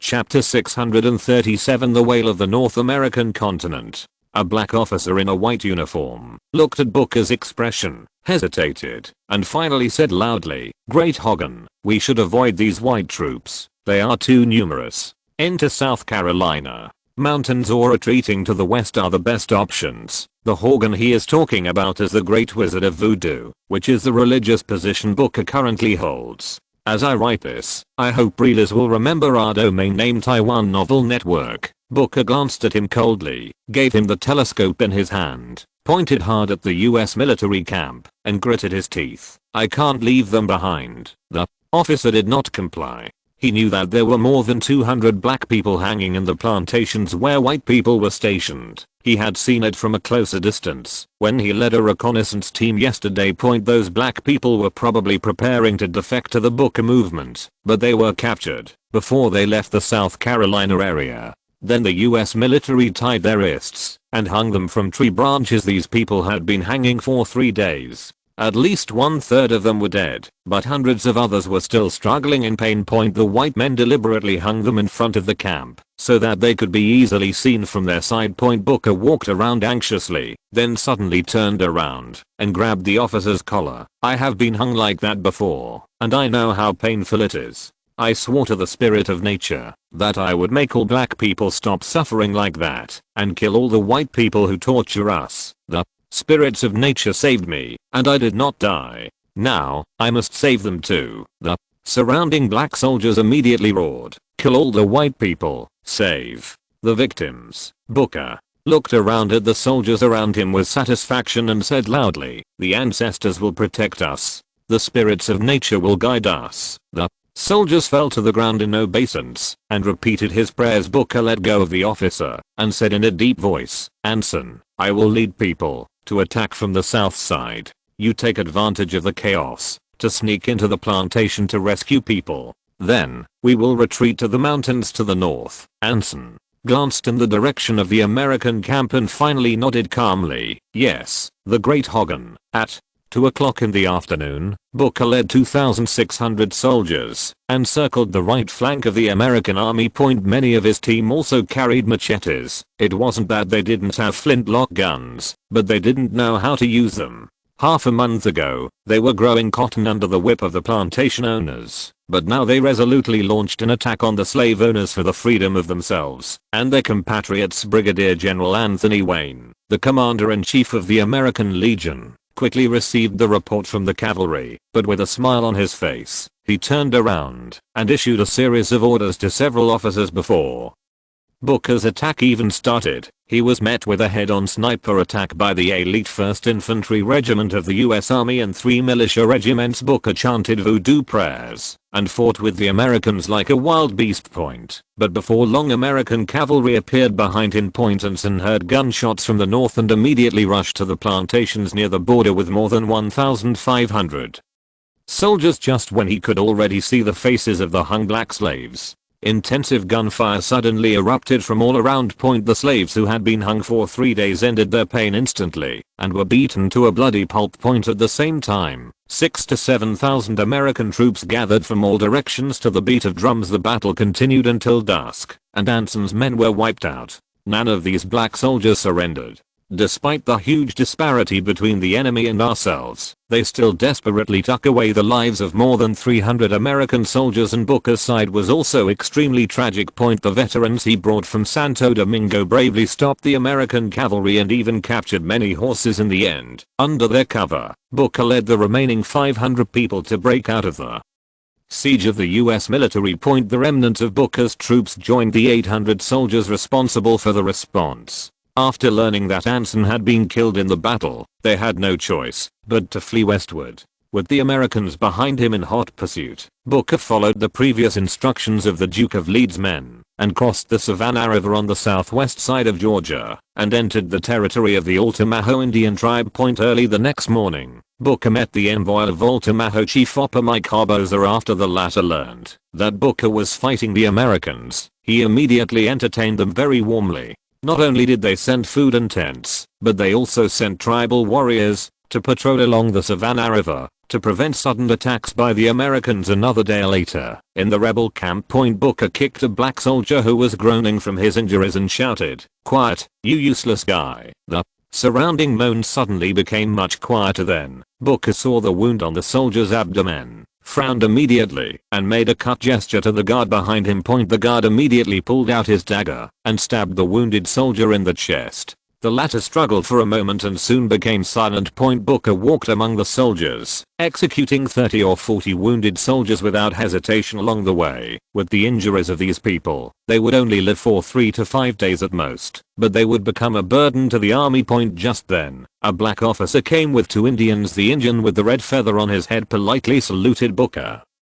"Commander, the chief has prepared a banquet for you. I hope you can come to attend." Booker is very smart. During this time in the United States, he can roughly understand English. He bowed and returned the greeting. "Thank you, Chief Hoppus. I will definitely attend the banquet soon." Booker led more than a dozen officers and a small group of Indians on horseback to the settlement, where the chief was. After walking for more than an hour, Booker suddenly saw a group of sturdy creatures with double horns on their heads grazing leisurely on the hills in the distance. "What is that?" An Indian said casually. "It's a bison, Commander." Booker was immediately attracted by the free and tranquil feeling of the animal.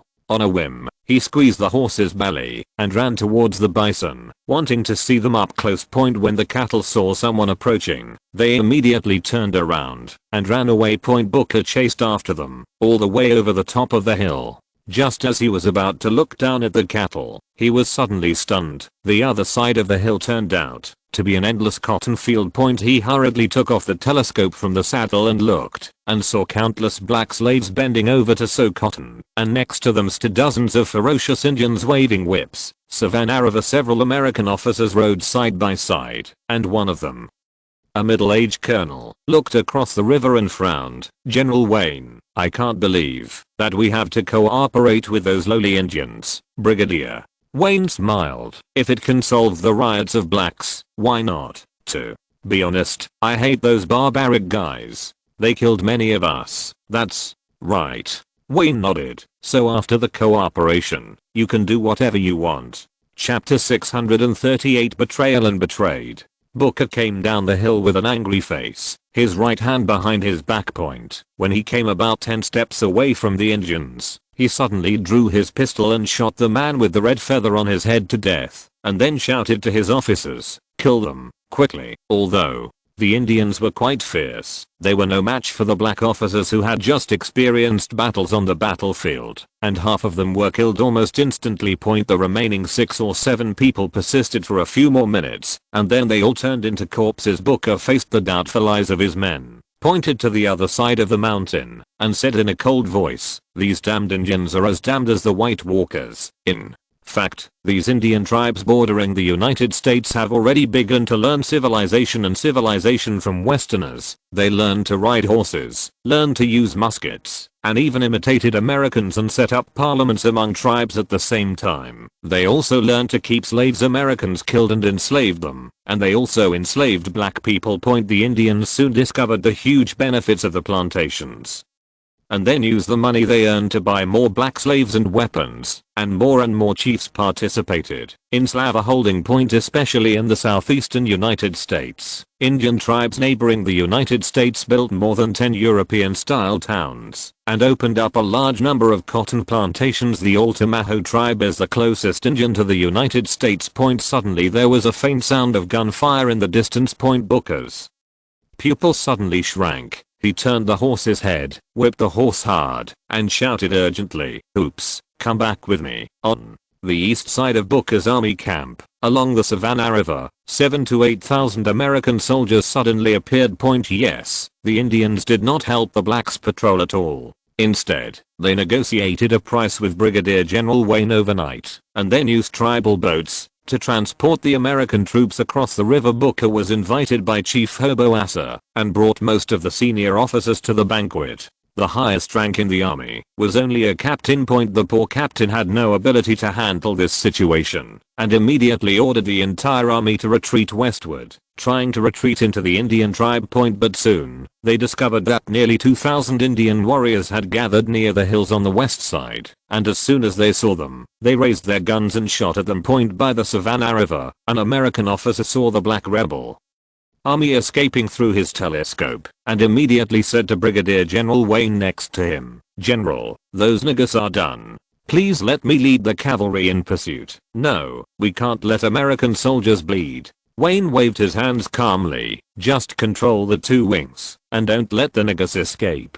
Let's just watch the show here." Driven by the Americans, Booker's rebels quickly fought with the Altamaho tribe. However, the black soldiers had just experienced a disastrous defeat a few days ago. At this time, they lacked the command of officers and had almost no will to fight. They collapsed at the slightest touch. However, in the melee, there are always some people who fight in despair, so many Indians died. After more than an hour of fighting, most of the more than 1,200 black rebels were killed, and the remaining 300 to 400 people knelt on the ground shivering. The commander of the Altamaho tribe, the eldest son of Chief Hoboasa, looked around the battlefield, wiped the blood from his face, beat his chest, and shouted loudly. "Who?" Other Indian soldiers also shouted, "Who?" 3 miles away, Brigadier General Wayne heard the shout and smiled at the officer beside him. "Look, isn't the nigger solved now? It only requires $30,000. Colonel I'll deal with the savages. You follow the plan." "Yes, General." Brigadier General Wayne came to the battlefield, glanced at the scattered corpses, and then nodded to Chief Hoboasa's eldest son. "You did a very good job, just like your father was so brave." "Oh, the muskets and clothes are at the back as promised. Please send someone to move them. Now, let us return to the tribe and celebrate this great victory together. I'm glad to be able to cooperate with you." The Indian was obviously very proud. "According to the agreement, all living niggers belong to our tribe. Dead men don't need nigger slaves." As soon as Wayne finished speaking, more than a dozen guards behind him raised their guns at the same time and shot at the Indians on the other side, who had a look of surprise on their faces. The chief's eldest son fell off his horse at the sound, with only half of his head left like a smashed watermelon, red and white all over the floor. The gunfire sounded like a signal. The 5,000 American soldiers who had already surrounded them immediately surrounded the center. The Indians were still happily picking up weapons on the battlefield, or binding and driving away black people. For a while, they didn't understand what was happening, and they were all stunned. However, the American muskets did not hesitate at all. Under the command of the officers, they fired successive volleys, tearing apart the Indians, and surrendered blacks on the other side. In the inhabited area of the Altamaho tribe, Colonel Olet commanded 2 infantry battalions to be deployed on the main access road, and then began to fire into the tribe. The soldiers of the Altamaho tribe were basically sent out to ambush the Booker rebels, and they were preparing to celebrate their victory. After being suddenly attacked, the remaining few hundred young adults rushed toward the cannon outside with red eyes. A volley of brown bess flintlocks awaited them. Until there was no more Indian counterattack, Arlett ordered his soldiers to break into the tribe and take all men, women, old and young as prisoners. 3 days later, the front pages of newspapers such as the United States Gazette and the American News were all.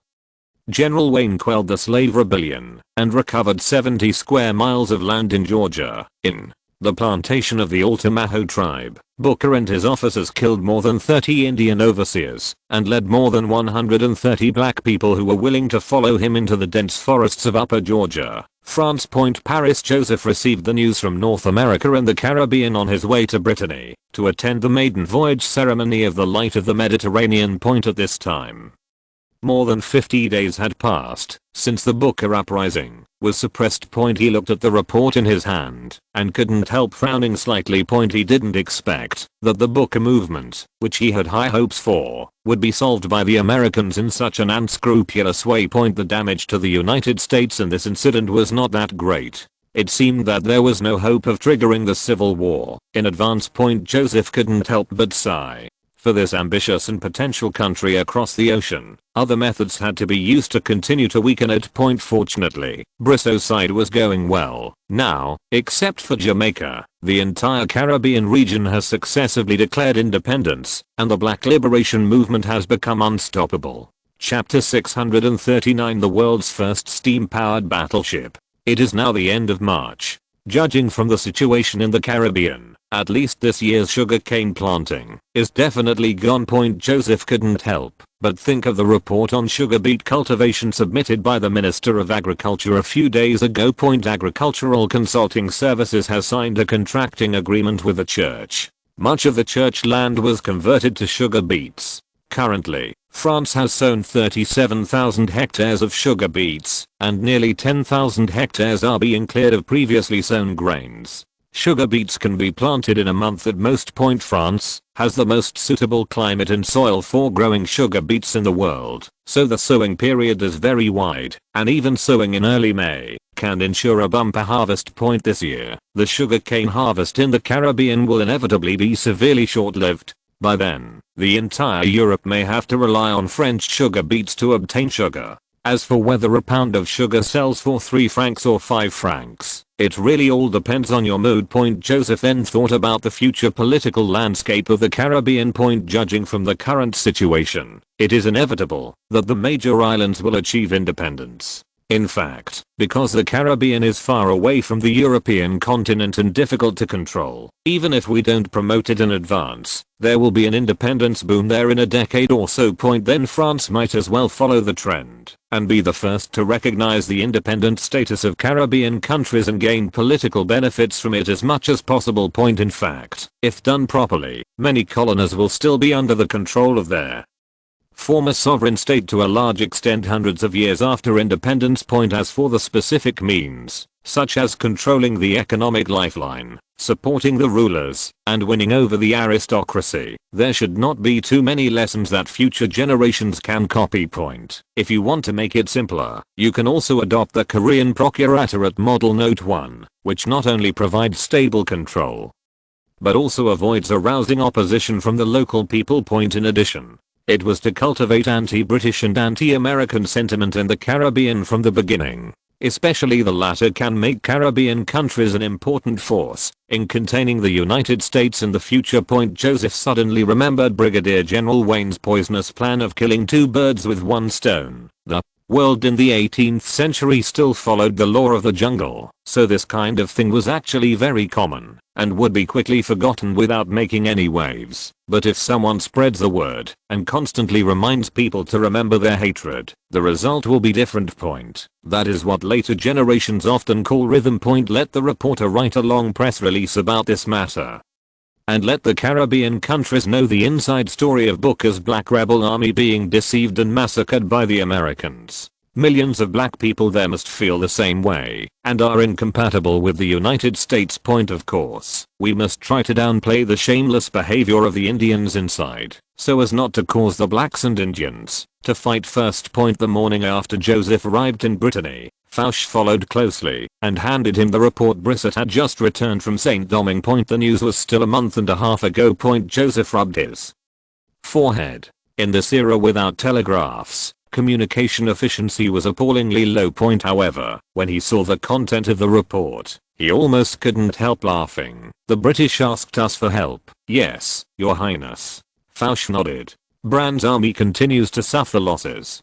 Currently, there are only more than 2,600 soldiers left, which is barely enough to cope with the riots in Barbados. At the same time, intelligence sent back from London showed that the British are organizing a second expeditionary force with more than 5,000 troops, but it will take more than a month to set off. Before that happens, Brand needs our troops to stabilize the situation in the Bahamas. At the end of Joseph's report, he saw Brisset rejecting the British request on the pretext that the black riot situation in Saint-Domingue has worsened. He thought for a moment, shook his head and said, "We should agree to General Brand, Fouche." He knew that the abolitionist movement in the Caribbean was started by his own family. Could it be that he wanted to fight against himself? Seeing his surprise, Joseph smiled and said, "First of all, you can help, but you must be paid."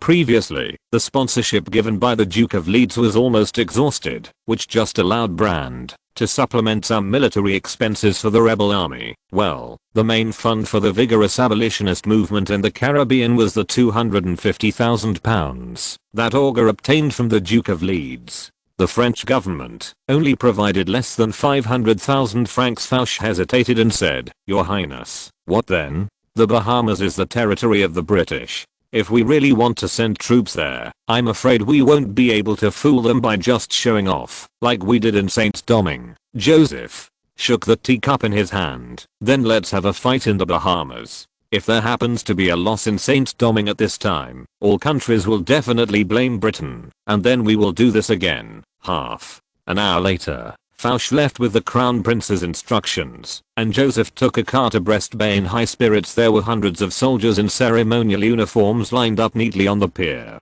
When Joseph got off the car, they raised their guns at the same time, and then military music blared all around. The Marquis of Castelli, Minister of the Navy, came up with a group of officers and directors of the shipyard. After some routine salutes and greetings, Castelli couldn't wait to point to the sea in the distance, unable to conceal his excitement. Said, "Your Highness, everything is ready and can start at any time." Joseph looked in the direction he pointed and saw 4 warships anchored there. Among them, the ship with a large number of colorful flags on the cables and a faint black smoke floating above it is the world's first steam-powered warship, the Mediterranean Light.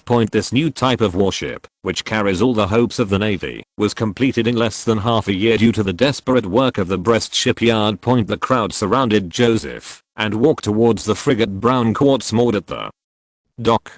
This maiden voyage ceremony will be demonstrated far away on the sea, so you need to take a boat to watch it. Murdoch followed the Crown Prince and introduced like he was taking credit. "Your Highness, the current mean failure interval of the LJ-52A steam engine has exceeded 30 hours, which can fully meet the combat needs. Mr. Trevithick has made great achievements in this improvement process, played a huge role." Upon hearing this, Trevithick hurriedly bowed and said, "It is a great honor for me to leave my mark on this great machine." Joseph noticed that an A was added to the model number of the high-pressure steam engine, indicating that a very major change had been made. Previously, Sandel said it would take a year to complete reliability improvements, but with the joint efforts of these 3 geniuses in the steam engine industry, it took only half a year. Of course, the Poles also contributed to this. Dozens of high-pressure steam engines were installed in the Tarnowsk Mountain silver mine to pump water, which operated almost day and night, thus providing a large amount of actual usage data and allowing Murdoch to significantly increase their improvement speed. Note 1. The Korean Procuratorate is an independent inspection agency in South Korea. It basically has no superior department. From the president to actors, they can investigate whoever they want, can direct the police to investigate cases, and have extremely high authority, such as checking private phone calls, deciding which evidence to use in the trial, and which not to use. At the same time, the personnel appointments of the South Korean Procuratorate are basically controlled by the United States, and are an important tool for the United States to influence South Korean politics. Chapter 640 The Future of the French Navy. Joseph immediately said, "Your outstanding work has made the Navy's strength take off. Starting from this month, your rating on the talent committee will be raised by 1 level, and you will be awarded a special allowance by the Brest shipyard." The 3 Murdoches all looked happy and bowed together. "Thank you, Your Highness the Crown Prince. You No, moving up a level from the talent committee means getting a bigger villa, a more luxurious carriage, more maids, more income, and a very respected social status. According to regulations, His Majesty the King will do it every year, regularly meet with all sea level and above talents and hold cocktail parties for them. This is an honor that many nobles cannot dream of. Joseph finished handing out the candies and said seriously, next, the development of ultra high pressure steam engines will depend on you. I promise that when the development of a 200 horsepower steam engine is completed, I will personally apply for a knighthood for you. Murdoch and others hurriedly bowed and saluted again. Your Highness, please rest assured, we will not disappoint you. Soon, Joseph boarded the frigate Brown Quartz and sailed to the open sea outside the port. The Mediterranean light not far away sounded its whistle. The black smoke from the chimney became thicker, and it was obvious that it was ready to set sail. The first thing to be done was the racing display between the Mediterranean light and the galley. In the past, test ships equipped with only one steam engine were able to throw galleys far away, and new warships equipped with 2 steam engines were even more powerful. In less than 15 minutes, the Mediterranean light opened a distance of more than 600 meters from its opponent. This has exceeded the maximum range of the 24-pound cannon. In other words, if the light of the Mediterranean sails past an enemy ship, the opponent's artillery fire will not be able to reach it for up to 15 minutes. This is still facing a galley. If it is a pure sail warship that starts slowly, it is estimated that it can escape the opponent's fire range in 10 minutes. The accuracy of smoothbore guns in this era was very poor, and it often took several hours to sink an enemy ship in a naval battle. 10 minutes almost flew by in a flash. Joseph applauded the steam battleship with satisfaction. What he didn't expect was that the next battle with the light of the Mediterranean turned out to be a huge third-level battleship Valiant. The steam frigate was like a small toy in front of the third-level ship that was more than twice its size. Joseph looked at the Marquis of Castelli. What is this demonstration for? Actual combat, Your Highness. The Minister of the Navy said, as you said, as long as we have suitable tactical assistance, our new frigates are enough to deal with battleships in the Mediterranean. You did a great job, Joseph praised. Although he proposed this idea, it took the Navy less than half a year to complete the specific tactical design and train sailors who could execute it. This efficiency is absolutely amazing. A long whistle pierced the sky, and the light of the Mediterranean took the lead in launching, almost instantly throwing away the huge battleship. It took the Valiant a long time to aim its bow at the enemy ship, with the sails fully open, but the wind here was not strong, causing the sails to hang lazily. The Mediterranean light kept a sufficient distance, took advantage of its fast steering, and quickly moved to the bow of the Valiant, and then turned directly sideways, facing the opponent's bow with its own side. This is a typical T-shaped crosshead tactic. Warships of this era are equipped with a large number of cannons on the sides, and only a few cannons on the bow and stern. Therefore, if you can use your own broadsides to aim at the bow and stern of the enemy ship, you can create a situation of unilateral firepower output. The guns of the Mediterranean light began to roar. The Valiant hurriedly turned its hull. However, just as the latter's broadside was about to turn around, the steam frigate immediately ran away at full power. Afterwards, the steam frigate went around in a circle, used its absolute speed advantage to land on the bow of the Valiant again, and fired again. The exercise lasted for more than half an hour. The Mediterranean light was always in a dominant position, forming a T-shaped crosshead 4 times, and completing the shooting, while the Valiant did not fire a single broadside salvo. At the end of the exercise, the Mediterranean light spewed out a plume of thick smoke from its chimney and flew away. The third-tier battleship tried its best to catch up, but couldn't even catch its tail. Smoke. Joseph stood up again and led the applause. Other naval officers and people from the shipyard also cheered and clapped excitedly. Everyone knows that the third-level battleships are the absolute main force of the fleet at the moment. The first and second-level battleships are expensive and difficult to exert firepower, so they are more used as symbols of the fleet, or used to charge into enemy formations with their solid hulls. That is, it is said that France only needs a large number of cheap and easy to build steam frigates to deal with the British main fleet in the Mediterranean. According to the current speed of the Brest shipyard, it will only take about a year To build 20 light of the Mediterranean class frigates, of course, it is difficult to sink a battleship with the firepower of a frigate. And at most it will damage it. However, the British fleet has difficulty replenishing in the Mediterranean. Now, the entire North African coast, except for the western part of Algiers, is controlled by France. The British had to return to Gibraltar to complete supplies. The French Navy can supply supplies anywhere point in this way, as long as France insists on fighting a war of attrition with the British fleet. The latter will soon have to withdraw from the Mediterranean due to the need for warships to return to port for repairs and lack of supplies at the end of the maiden voyage ceremony. The naval officers happily talked about the future situation and left the port with the Crown Prince. Joseph was listening to the Naval Shipbuilding Director Border introducing the construction plan of the steam frigate when he suddenly caught a glimpse of a small boat with a unique shape parked in the narrow waterway on the north side of the port. The ship had a few sparse sails, but a water wheel shaped wooden wheel was installed on each side of the hull, and a chimney stood in the middle of the hull. Steam paddle steamer?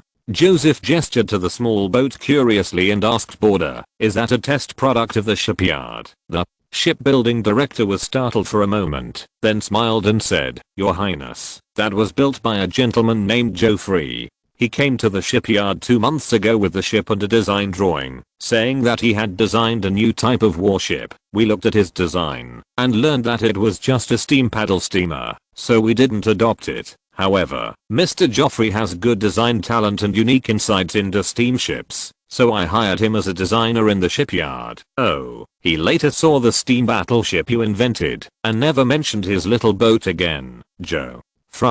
Joseph vaguely remembered that in the documentary introducing Fulton, the father of the steam paddle steamer, there seemed to be a mention of a Frenchman named Geoffrey. He had built a steam-powered ship more than 10 years before Fulton, but because the French steam engines were so bad, they had to give up in the end. If you're listening to this novel on a channel other than Fanfic World, it means they downloaded and uploaded it without effort. We cordially invite you to visit our channel, Mundo Fanfic Novelos. There you'll find the original version of this story and you can explore many other novels of various genres. We're waiting for you to immerse yourself in a world of incredible novels. Chapter 641, The Revolution of Inland Shipping. Joseph was still staring at the paddle steamer not far away. Can that ship sail? Border said uncertainly. Maybe. I remember Mr. Geoffrey said it can be used, but he used a tugboat to bring it from the upper reaches of the Loire River to the shipyard, and then it has been left there. Please ask Mr. Geoffrey to see me. Yes, Your Highness. More than half an hour later, Geoffrey was obviously very nervous in front of the Crown Prince and nodded. Yes, Your Highness. It can travel. I drove it from Berry to Nantes. Very good. Joseph's eyes lit up. Can you show me this? Geoffrey was embarrassed. Your Highness, its steam engine has a problem. As long as it is repaired. How long will it take to repair? 5 days. But I don't have enough money for repairs. You know, the price of LJ26H is unconventional, and the repair cost is more expensive. Joseph nodded. I will pay for the repairs. So, is the design of this ship mature? Do you have the drawings? Geoffrey looked a little embarrassed. Your Highness, I actually designed a frigate driven by a steam engine, but it is not yet completed, and the Navy doesn't seem to need that thing. I mean, the light of the Mediterranean is much more beautiful than my design. No, Joseph said immediately. I don't need a warship. I mean, the ship parked at the dock. Geoffrey was stunned for a moment and nodded hurriedly. Yes, Your Highness. I have repeatedly improved the philosophy for several years, and it is relatively mature. Today's France can provide him with reliable steam engines, so he did not give up halfway as in history, but successfully built a steam paddle steamer. Joseph smiled. This is the kind of boat I need. Mr. Geoffrey, you have done a great thing, but it is completely inferior to the light of the Mediterranean. The paddle steamer has a simple structure, is much cheaper than a propeller-driven ship, and is easier to maintain. Joseph said, so it has its own stage. Oh, can you show me its design? Yes, the steam paddle steamer was the overlord of the river transportation field in the 19th century. Even on the eve of World War I, There were still many cheap and durable paddle steamers running on rivers around the world. Joseph originally planned to have someone design a steam paddle wheel driven transport ship, but paddle wheel drive and propeller drive are two completely different technical routes. At present, the designers of the Brest shipyard are busy designing steam warships, so the paddle wheel transport ship has been temporarily shelved. But now Mr. Joffrey has designed a paddle steamer alone, which is an unexpected surprise. Not long after, the design drawings of the Palace appeared in front of Joseph. This is a ship with a displacement of 70 tons, a length of 32 meters, and a width of 7 meters. It is equipped with an LJ26H steam engine and a design speed of 8.5 km per hour. If its two small sails can be used, it can reach a speed of 9.2 km per hour. Joseph was an outsider, so he turned to look at the Navy shipbuilding director, Border. What do you think of the design of this ship? To be honest, the overall design is a bit crude. Border looked at the drawings carefully, but the structure is reasonable, and the power layout is also very creative. Joseph said, then based on this, is it feasible to design a small transport ship? Yes, Your Highness. You only need to optimize the ship type and adjust the cabin layout, and there is no problem in using it to transport goods. Very good. Joseph's expression was like a pie in the sky. Please dispatch an experienced designer to help Mr. Joffrey improve the design. I will do it, Your Highness. Joseph knew that even if a civilian designer like Joffrey was talented, he would definitely not be able to compare with the top warship designers in engineering practice. The combination of the two is the most efficient. He looked at Joffrey again. I hope to see a design that can be put into production within 3 months. Can you do it? The latter did not expect that his useless design would be favored by His Royal Highness the Crown Prince, and he nodded repeatedly. Yes, Your Highness, I will do my best. Joseph nodded. If this ship satisfies me, I will invest 1.5 million francs to build a shipyard to produce this kind of ship, and you will get 10% of the shares of the shipyard. Oh, the patent of the new ship is still yours. Joffrey was so excited that his breathing became rapid. The shares plus the patent licensing fee are at least more than 200,000 francs, and he will join the ranks of the rich overnight. He almost shouted, I swear, Your Highness, I will never let you down. Everyone present was shocked by the Crown Prince's lavish spending of millions. Border hurriedly suggested, Your Highness, this kind of small boat only needs to invest 200,000 or 300,000 francs in the early stage. Do you think it's enough? Joseph shook his head decisively and said, thank you for your advice, but I need a very high output. Maybe 1.5 million is not enough. He knew very well how big a shock the steam paddle steamer would cause when it was put into the field of river transportation.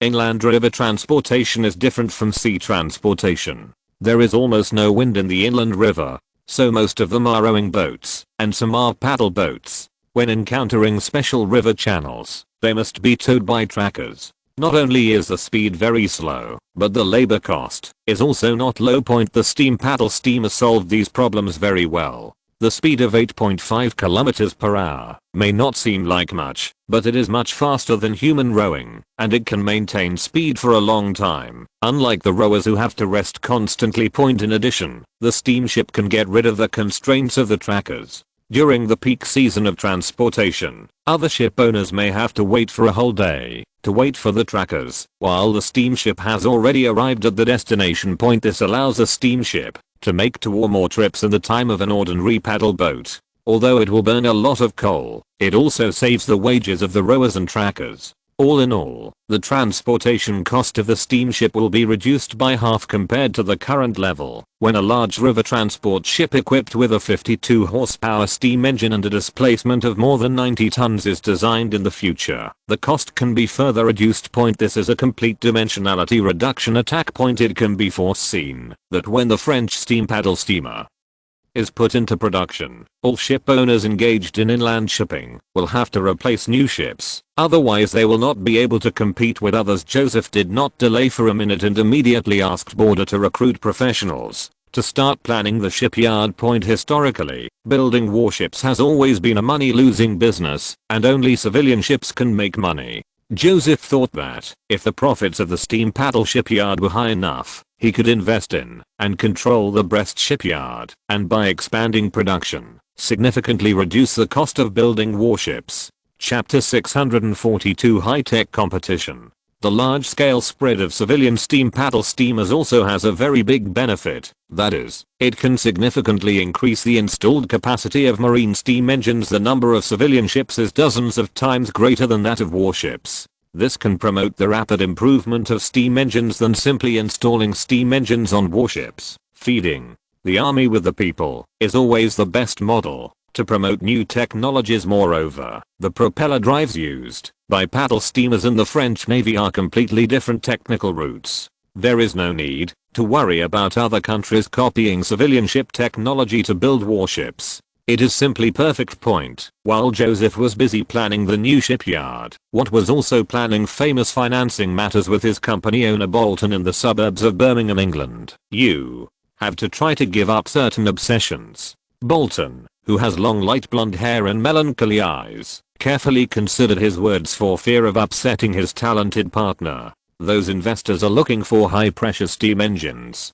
Sometimes you have to cater to them. Watt waved his hands rhythmically and said, everyone knows that that thing has no merit except for its love of explosion. The new 27 horsepower steam engine will be put into production next month. That is a truly good product. Bolton sighed. My friend, you know, the French's high-pressure steam engine could reach this power 2 years ago. I heard that their latest model can already output more than 50 horsepower. As for the explosion, the factory doesn't care about it. It will only kill a few workers at most, and new workers will be able to replace it immediately. What they care about is the profit brought by greater power. Watt lowered his head and muttered stubbornly, isn't it just 50 horsepower? I can do it without high voltage technology. As they talked, the two came to a light yellow luxury villa point. Bolton whispered helplessly, I beg you, at least mention the matter of the high pressure steam engine in front of Sir Falcon later. Otherwise the company's financial problem will really become a crisis. Yes, the Bolton Watt steam engine company has suffered from fierce competition from its French counterparts in the past 2 years.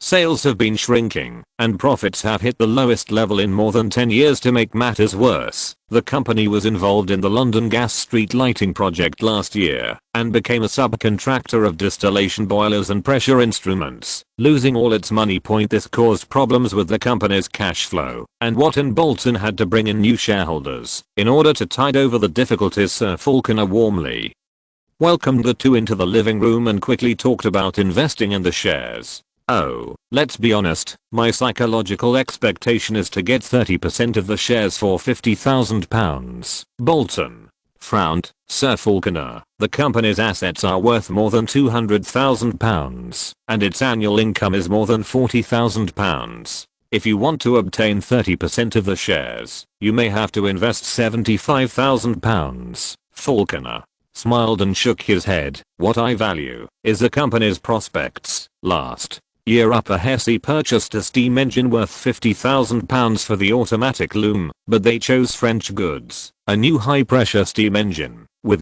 all due respect, your company's technology has begun to lag behind. After I become a shareholder, I'm afraid I will continue to invest in improving technology. Well, this is quite risky, Bolton said hurriedly. Actually, we have already started research on high-pressure steam engines. He touched Watt. Yes, James. Oh, yes, that damn high-pressure steam engine. Watt nodded reluctantly. As long as it doesn't explode, everything will be fine. Bolton smiled awkwardly and changed the subject. More than 2 hours later, Bolton and Watt left the villa dejected. Falconer did not relent, and his offer was unacceptable to both men. Bolton returned to the door, suddenly gritted his teeth, and returned to Falconer's house. I know the significance of high-pressure steam engines very well, Bolton said seriously, and the company will definitely speed up research and development in this area.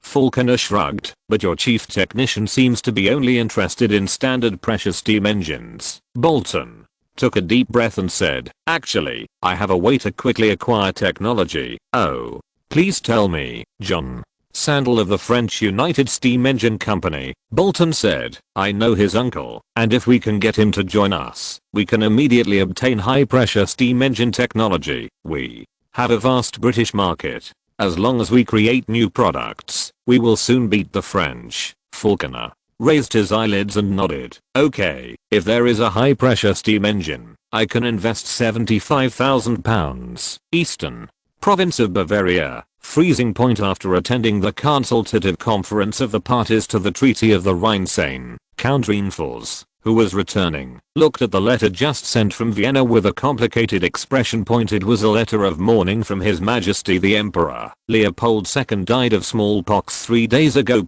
Normally he should be sad when His Majesty the Emperor died, but at this moment he felt relieved. He undoubtedly failed to attract Britain to join the Treaty of the Rhine-Seine this time, and Austria's severe trade situation will continue. The death of Leopold II at this time would greatly reduce the attention paid to the matter in Vienna. The new emperor will be busy with the coronation, and will probably not interfere with this matter. A few days later, Count Reinforce's carriage drove into Schönbrunn Palace. He got off the carriage and immediately went to see the new emperor Franz II. The funeral of Leopold II was over. The atmosphere of sorrow in Schönbrunn Palace had faded. Instead, servants were busy arranging the furnishings for the coronation. Count Reinforce entered the great gallery hall, but was a little surprised. He saw Franz II wearing a plain light blue coat and talking to Baron Turgot, Kobzl and other ministers. Moreover, the Queen Mother and her cousin Baron Walter were also present. He immediately stepped forward and gave Franz II a very standard chest-touching salute. May God always bless you, His Majesty the Emperor. Franz II looked up and saw that it was him, and immediately asked, Count Reinforce, you are back. How is the result of the negotiations? Count Reinforce did not expect the new emperor to be so diligent, so he had to bite the bullet and said, the vote failed. The French mobilized 50,000 troops and conducted a large-scale exercise in Karlsruhe. Hesse, Augsburg and other countries were forced to vote against it. Baron Walter immediately screamed, these shameless Frenchmen. Franz II signaled him not to get excited, turned to Baron Turgot and said, then, our country's finances will continue to be dragged down by trade, because Leopold II died too suddenly. The young Franz II suddenly became emperor, and he felt confused, and didn't know where to start. Chapter 643 The Tough Emperor. Baron Turgot, the Minister of State, nodded and said, Your Majesty, the empire's trade revenue has indeed been declining in the past 2 years. Francis II asked again, and the key to reversing the trade situation lies in France. Baron Turgot hesitated for a moment and nodded again. In a sense, you could say that. Baron Walter on the side waved his good hand and said angrily, the French used unreasonable trade agreements to steal our market in South Germany and squeezed out many of our factories. As long as that treaty is still there, our trade situation cannot get better. Baron Turgot interrupted him quickly and said, in fact, when the treaty was signed, the terms were favorable to us. The Treaty of the Rhine-Seine was signed by him on behalf of Austria, so naturally he could not slap himself in the face at this time. Francis II looked at Count Reinforce. So how do you think we should deal with the adverse effects of the treaty? The latter had already thought about it on the way back to Vienna and hurriedly said, Your Majesty, at present, the southern German countries do not dare to offend France. We may be able to negotiate privately with France and strive to reach independent tariff quotas for the 2 countries outside of the treaty. What he meant was to abandon the South German market and blend interests with France to preserve Austria's own market. Francis II looked at Baron Turgot again. Do you also agree with Count Reinforce? Yes, Your Majesty. This can indeed temporarily stabilize our country's trade income. The Minister of State said, then we can use our influence in the German region to call on other countries to boycott French goods and ultimately achieve the goal of re-signing the treaty. Franz II nodded and said, okay, let's do it. The monarch and his ministers discussed in detail the details of the exchange of interests with France, and the sky was gradually getting dark. Palace officials came to remind His Majesty that the dinner was ready. The ministers bowed and said goodbye, and Francis II walked towards the banquet hall surrounded by servants. Suddenly he heard familiar footsteps behind him. turned around and saw his mother Ludovica chasing after him quickly. "I thought you wouldn't dine with me. It's true that we haven't had dinner together for a long time, and I happen to be free tonight." Ludovica came to his side, but her face became serious, and she whispered, "Actually, Franz, I have something to say. I'll just tell you." "Oh, what can you do, mother? As the emperor, you have to be tougher," Ludovica said. "Those ministers, if they think you are weak, will continue to push you into a corner." Franz second nodded. "Well, you're right." Ludovica's voice was like dry stone. "As the emperor, you are a sharp sword. Anyone who dares to stand in front of you will be cut off ruthlessly. Today, you have been too indulgent towards the foreign minister.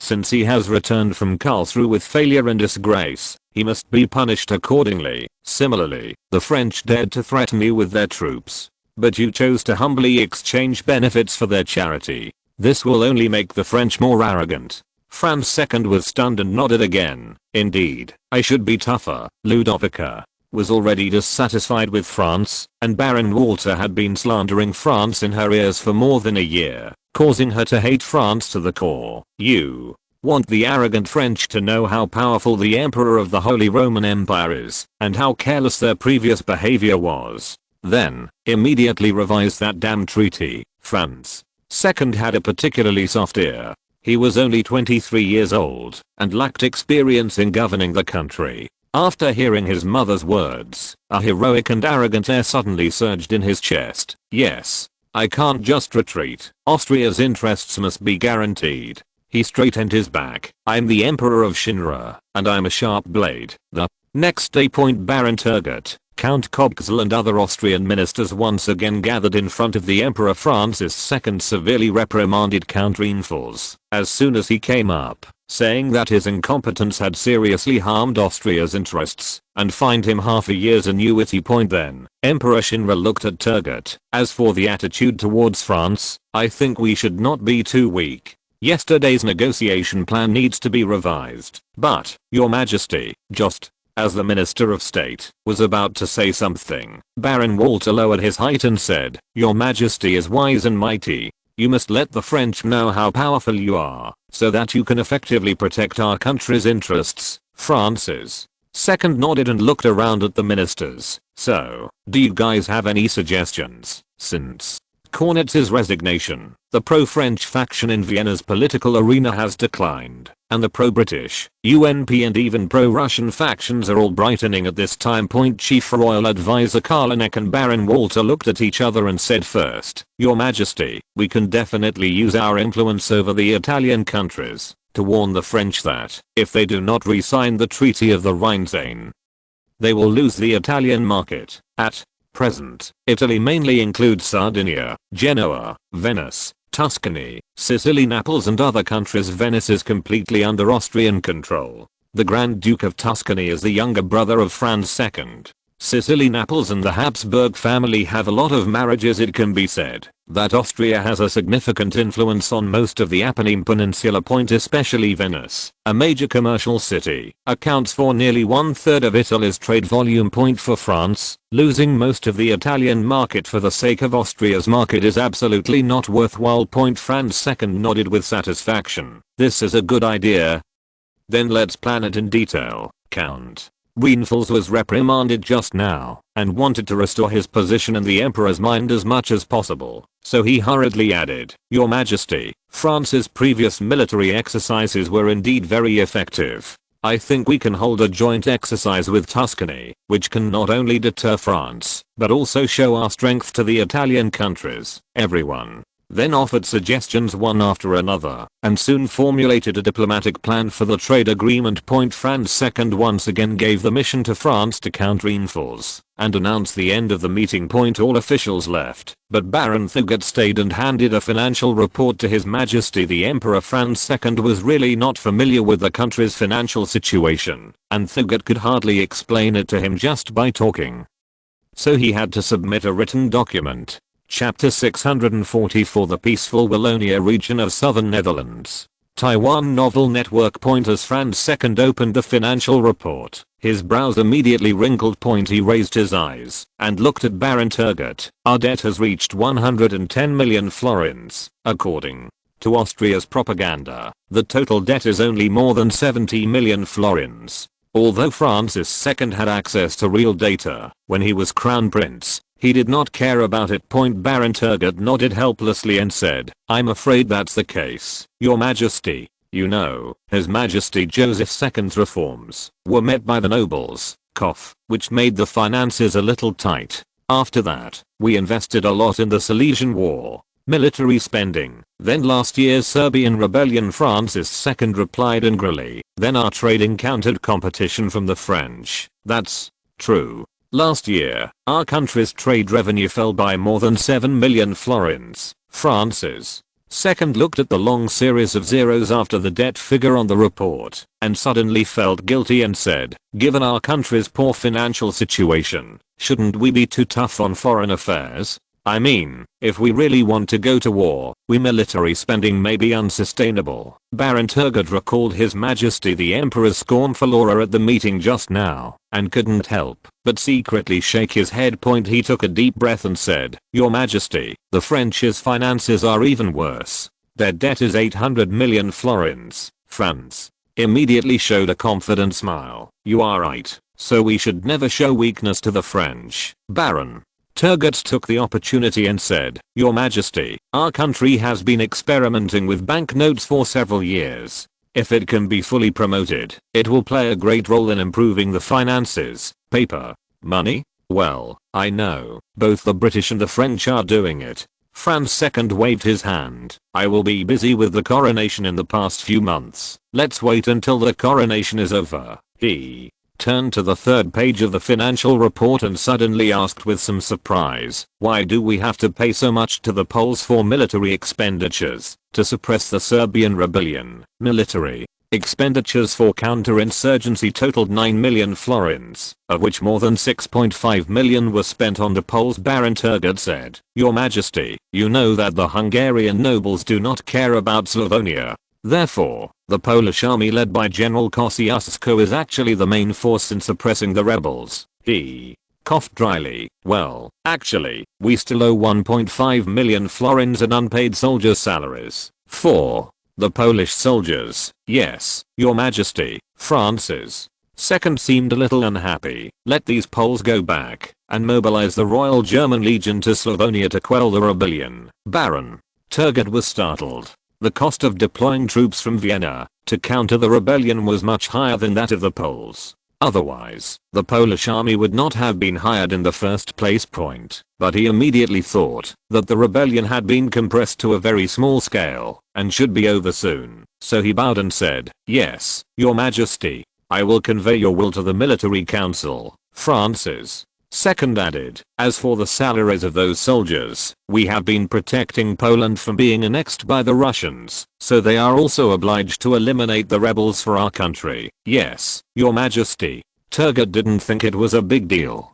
After all, for a weak country like Poland, what can we do if we owe them a little payment? Southern Netherlands, Wallonia region. Several carriages with carriages covered with black cloth stopped in the northern suburbs of Mons. The driver glanced at the setting sun and was about to call the people on the bus to unload the goods when he heard a whistle sounding around him. More than 30 police officers emerged from the dilapidated farmhouses and bushes, blocking all roads. The driver and the dozen or so people who got out of the car looked at each other, quickly drew out the flintlock rifle in the car, hid behind the car and shot at the police. But the policemen were obviously well trained and did not panic at all. Instead, they gathered together and launched several rounds of volleys under the command of their superiors. Sawdust flew from the carriage. Less than half of the people in the car were killed immediately. Then, the policemen rushed forward with guns fixed with bayonets. The battle ended in just a few minutes. Except for 3 people who knelt down and surrendered, all the people in the carriage were shot to death. A policeman stepped forward and lifted the black cloth on the carriage, revealing neat wooden boxes inside. Several of the boxes had holes made by bullets, revealing the black flintlock guns inside. Not long after, 2 police officers reported to the commanding officer, Sir, there are a total of 120 British brown Bess flintlock guns. No gunpowder and bullets were found. The Police officer's heart trembled. Fortunately, there was no gunpowder, otherwise the shooting just now might have caused an explosion. He waved his hand and said, "Take it back for interrogation, and be sure to find the ammunition as well." At the same time, in a small town south of Ghent, the police raided a secret stronghold, where a meeting was taking place, and arrested more than 40 people from inside. These people were plotting an armed riot point outside the city of Namur. The police intercepted an armed squad of more than 80 people who was sneaking into the city. After a fierce battle, they all were shot dead, or arrested. Similar situations unfolded across the Wallonia region. A large number of militants armed with flintlock rifles intended to cause chaos, but were beaten by the fierce Wallonia police, and were unable to fight back. Southern Netherlands Middelburg.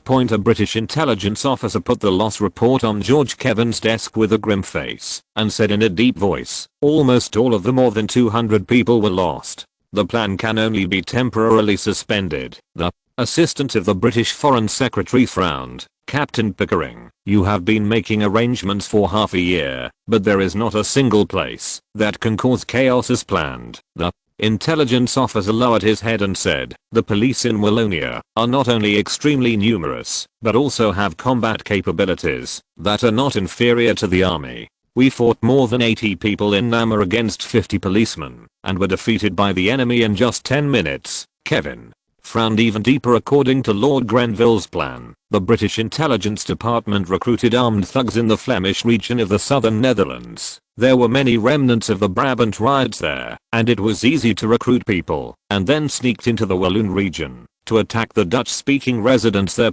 Yes, although the Walloon region is mainly French-speaking, there are still many people who speak Dutch. If the plan is successfully implemented, they will then publicize in the Flemish region that the thugs in the Walloon region are persecuting Dutch-speaking residents. Under their instigation, the Flemish region, which mainly speaks Dutch, will inevitably rush to the Walloon region for revenge. With the British secretly providing weapons and equipment, this conflict will be extremely tragic, and the entire southern Netherlands will fall into chaos. However, what the British intelligence department did not expect was that the police in the undefended trade zone of Wallonia were so difficult to deal with. Chapter 645 Trade Conflict. Kevin looked through the damage report and suddenly thought of a question. "Did you just say that a small town on the outskirts of Namur can mobilize more than 50 police officers, Captain?" Pickering nodded. "Yes, Mr. Kevin. And they left more than 30 people at the police station as backup that day." "There are so many people." Kevin was surprised. Even in the UK, there are at most 20 or 30 police officers in a police station in a small town like this. Pickering spread his hands. "This is nothing. There are more than 800 police officers in Namur, and there are even more than 900 police officers in Mons. In addition to police officers, the police station in the Walloon district also has 2 positions, assistant guard and service team. We had always thought that the latter 2 were just odd jobs. After the failure of this operation, we discovered that in addition to having no uniforms, except for that, they are no different from regular police officers in other respects. Yes, in order to stabilize and control the Walloon region, Joseph has equipped it with more than 6,000 police officers, who are to be used as an army. But in order not to irritate the Flemish and Austrian governments, he changed the names of some police officers, resulting in only more than 1,300 police officers on the surface. Kevin hurriedly asked, "So how many policemen are there in the entire Walloon district? Or guys similar to policemen?" "It should be more than 4,000 people." Pickering immediately narrowed his eyes. "The population of Wallonia is less than 1 million, but there are so many police. The training and maintenance costs for these police officers are a lot of money, Captain." Pickering continued, "And their reaction speed and shooting level are very high." Kevin nodded and ordered, "Immediately start investigating the recruitment, training and funding information of the Walloon District Police. My intuition tells me that this matter must be unusual. The diplomatic system and intelligence services have always been inextricably linked. Even in the 21st century, all embassies abroad are actually offices of intelligence agencies." As the assistant to the foreign secretary, Kevin has the authority to command some intelligence personnel. 1 month later, Prussia. Potsdam. In the room next to the ball hall of Sanssouci Palace, British Foreign Secretary Lord Grenville rubbed his cane. looked at his assistant and said, "In other words, the French have spent a lot of money to train at least 5,000 police officers for the Walloon region." Kevin nodded. "These people are basically equipped with flintlock guns and have more than 1,000 horses. Oh, this also includes 600 mounted police. 20%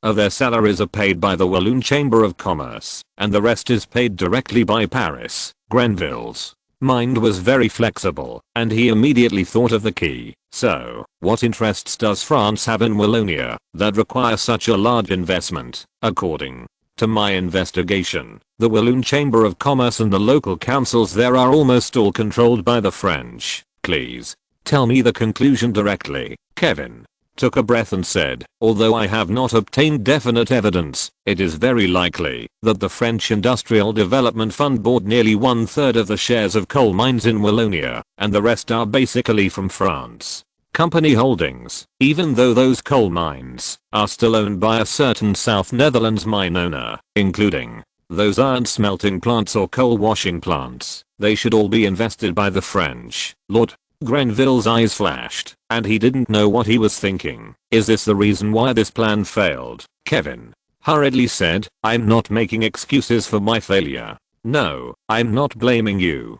Grenville suddenly smiled. "Actually, your intelligence gave us more information, the space and means for display." He patted his assistant on the shoulder. "A more elegant and effective method than the previous method that relied solely on incitement and violence." "What do you mean?" Grenville turned and returned to the ball hall. "The young and energetic new emperor in Vienna, as far as I know, is very impulsive and easily suggestible. He will probably not like the current situation in the southern Netherlands. Paris Palace of Versailles, Hall of Peace.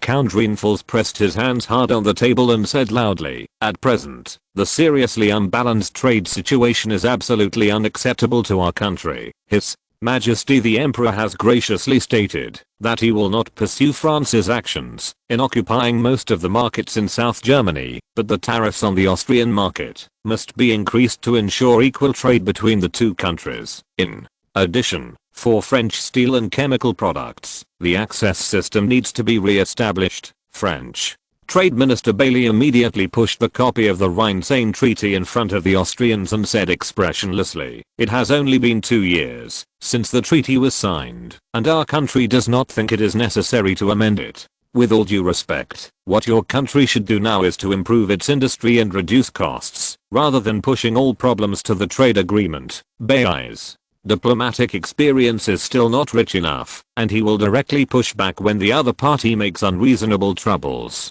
It was just that Talleyrand, who was best at dealing with this situation, went to the Ottomans, and it was left to him to handle the matter. Count Reinforce, at Francis II's request, tried to be as tough as possible. "No, this is a matter of agreement. The cost of French steel products is nearly 35% lower than that of our country. Obviously you have concealed the true situation of the industry in order to obtain a lower tariff rate. As for chemicals, furniture and the like, you had almost no industry in this area when the contract was signed, so it should be determined that the previous tariffs were set without basis. This all needs to be renegotiated." Bay actually got the permission of the Crown Prince to allow Austria to increase tariffs appropriately. After all, France has a relatively large industrial advantage, and raising it a little will not have a big impact on trade.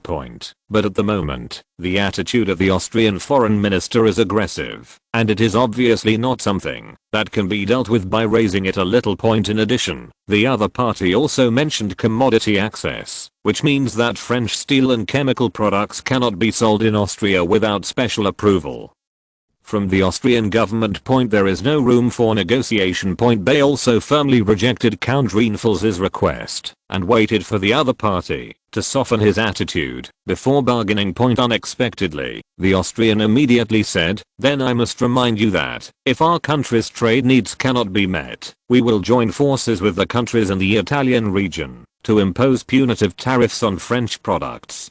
Just then, a diplomatic official tiptoed into the peace hall and whispered something in Bay's ear. The latter immediately frowned and looked at Count Reinforce. Austria actually mobilized 30,000 troops and held a military exercise in Tuscany. It was obviously to increase the bargaining chips for the renegotiation of the trade agreement. Chapter 646. The door of Italy slowly opens. Count Reinfeld seemed to have guessed what the official said to Bailey, and immediately raised his head proudly. I believe that the Italian countries will definitely support our proposal. The first meeting ended in a tense atmosphere. The two sides failed to achieve any results except for giving each other a cold shoulder, of course. Such important negotiations cannot be completed overnight, and it is normal to drag on for a month or two. Bay came out of the peace hall, and did not even attend the ball to entertain Austrian diplomats. He immediately rushed to report the situation here to His Royal Highness the Crown Prince. The second floor of the Tuileries Palace. Joseph frowned slightly when he heard Bailey talk about the Austrians' demands. Francis II really deserves to be the great man who personally ruined the Holy Roman Empire in history. The coronation ceremony has not even been completed, and he is in a hurry to do this kind of moth point. That was an international treaty that was signed less than 2 years ago. Previously, Leopold II only dared to save the country in a roundabout way by introducing Britain, but he actually came directly to ask for a re-signing. How could he be so shameless? If this happened in the era of Louis XIV, he would have declared war directly for this matter. Bay continued, Your Highness. The Austrians also said that, if we do not accept their conditions, they will join forces with the Italian countries to impose punitive tariffs on our country. And, I just got the news that an Austrian army of 30,000 people has just arrived in Tuscany to prepare for military exercises. Joseph wanted to laugh, thinking that the Austrians have a strong learning ability. He just held a military exercise here, and they immediately learned it.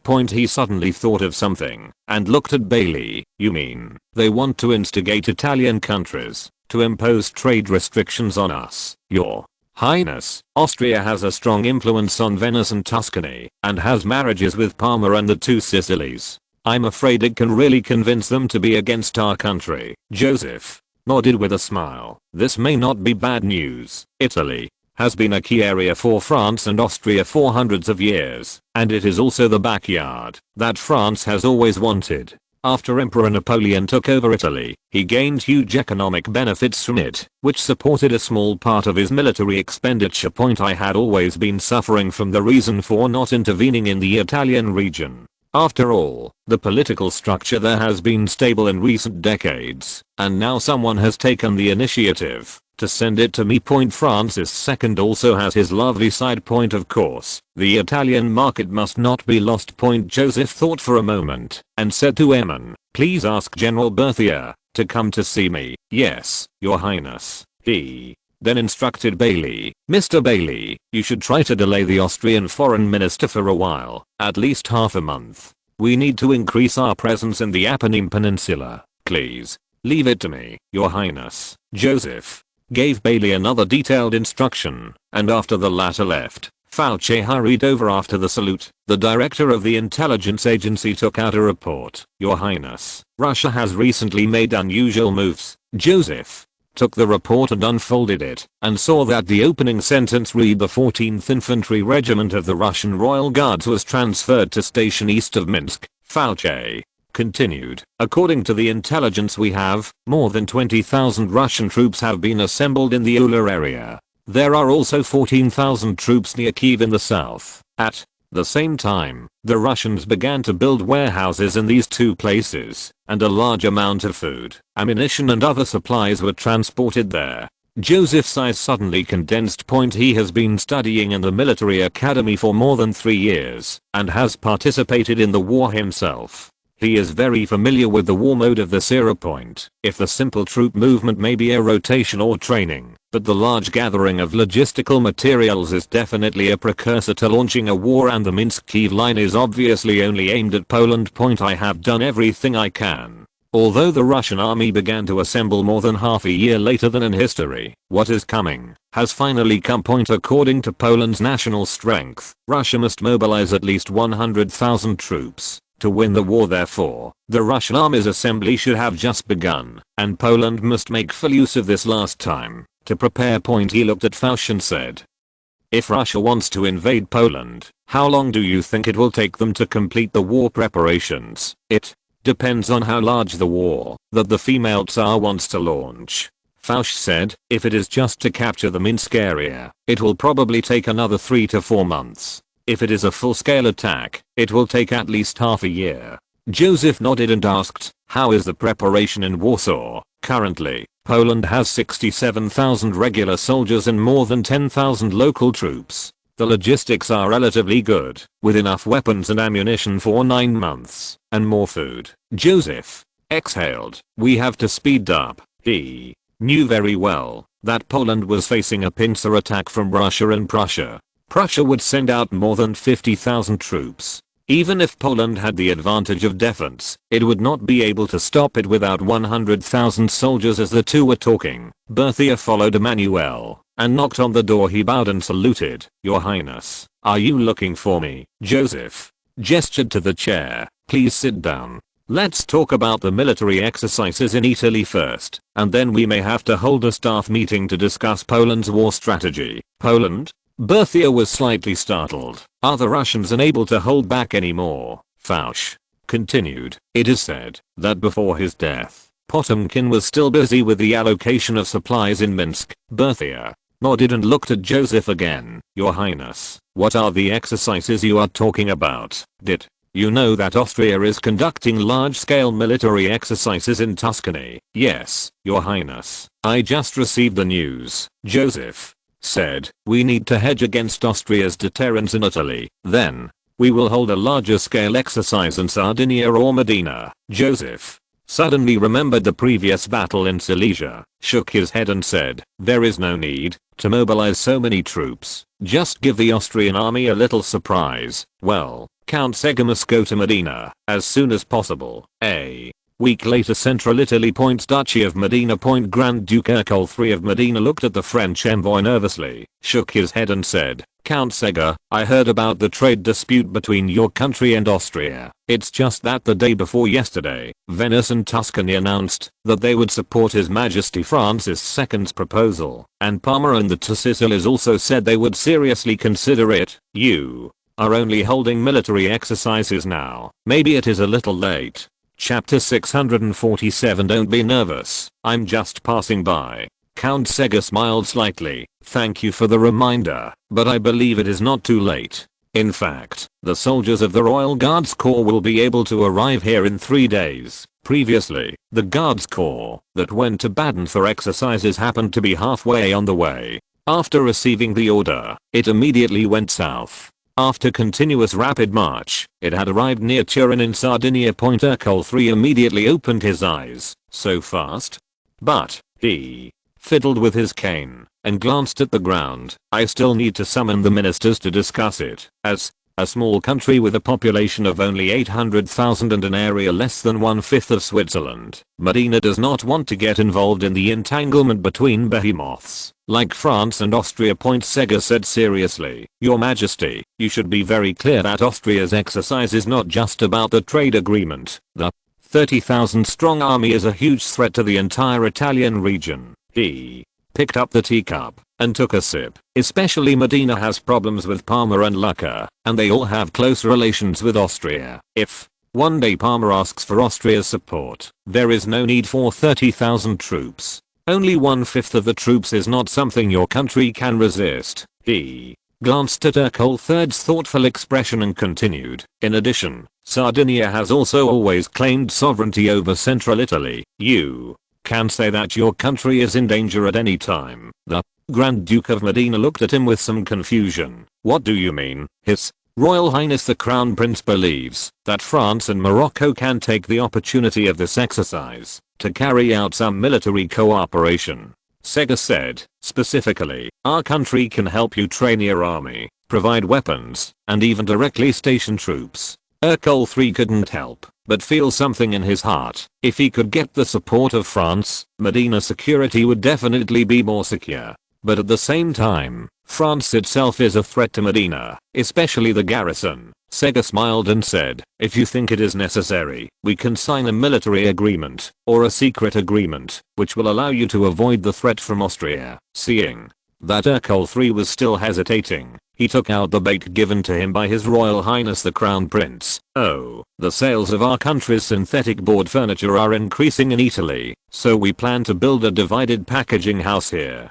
Factory. If our two countries achieve cooperation, I think Medina is the best place to build a factory." Ercole III nodded almost immediately and said, "I'm very much looking forward to Medina's cooperation with the great France. Let's sign a secret agreement at an appropriate time. You know, synthetic board furniture is selling like crazy in Italy. If we can take over the division and packaging work, it means that we can get a share of all the French furniture sold to Italy. For a small country like Medina, this is enough revenue to significantly improve the country's financial situation. 4 days later, the Austrian army, which had concluded its exercises under the command of General Keim, set out from Pisa in Tuscany and headed north via Lucca, preparing to return to southern Austria via Palma Point. In fact, you can reach Austria directly by going north from Tuscany through Medina, but because the in-laws Palma and Medina are not willing to deal with it, the Austrians still choose to take a detour. Just as the 30,000 Austrian troops arrived near the town of Tasuco in the junction area of Palma, Lucca and Medina, diplomats from Medina suddenly arrived and informed General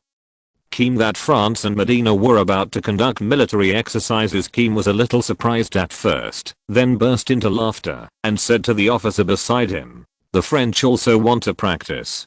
Don't they think it's too late?" All the officers laughed. Yesterday, Palmer also stated that it would increase tariffs on French goods. By the time the French army came to conduct exercises, the trade dispute would have been over long ago. The Medina official bowed and saluted, turned his horse's head, and left. General Keim didn't take this episode to heart at all, and continued to move forward, while chatting leisurely with his staff, waving to the citizens of Tasuco who were watching the excitement from a distance from time to time. However, when the Austrian army came to a narrow depression, they heard a loud bang from the side and rear. "It's a cannon." An officer looked around in surprise. "Ranger, what happened?" Then, there was fierce gunfire again. Keim suddenly thought, "Isn't this a French exercise?" The officer next to him was stunned. Why did they come here to practice? Before they could think about it, intensive gunshots rang out again on the slope on the east side. These experienced officers heard it immediately. There were at least 2,000 to 3,000 soldiers there. Since Keim had not taken the French military exercise seriously before, he did not notify the soldiers. Immediately, the entire Austrian army became nervous under the influence of gunfire. With a plop sound, a large piece of soil was lifted up on the grass hundreds of steps away. It was obvious that a cannonball had landed there. The Austrian army suddenly panicked, and a junior officer shouted, "The enemy is attacking, blow the trumpet, line up. The enemy is in the southeast. Everyone, gather around me. Quick, get your guns, you idiots." The next moment, the sound of drums, trumpets, and shouts in the Austrian army were mixed together. Some companies were preparing to line up on the spot to defend the enemy, while others were preparing to move closer to the regiment commander. Soon it became a mess. Keim's face was as hen, and he loudly ordered the herald to tell his men that this was just a drill by the French. But at this moment, the ground shook, and then a team of nearly 1,000 cavalry appeared on the right wing of the Austrian army. These cavalry lined up neatly, galloping like the wind, almost passing by the Austrian army, while raising their carbines and shooting into the sky. The Austrian soldiers only knew that a large group of cavalry was attacking, and then heard the sound of gunfire. They were already frightened out of their wits, and subconsciously ran away from the cavalry. A large piece of the middle and rear part of the long and narrow Austrian column was instantly missing, like an earthworm being pecked off by a bird. About half an hour later, Keim's order finally reached the officer. The officers of each regiment began to rush to gather the soldiers. However, at this moment, several people holding notebooks came quickly to Keim and shouted to him through the guards, "General, we are reporters from the Genoa Commercial News. Excuse me, why was there chaos in your army just now?" Keim had a sullen face and asked people to drive them away. When he looked up, he saw a dozen reporters asking questions to the soldiers in the chaotic army. There seemed to be reporters interviewing Tersu in the distance. People from Quezon.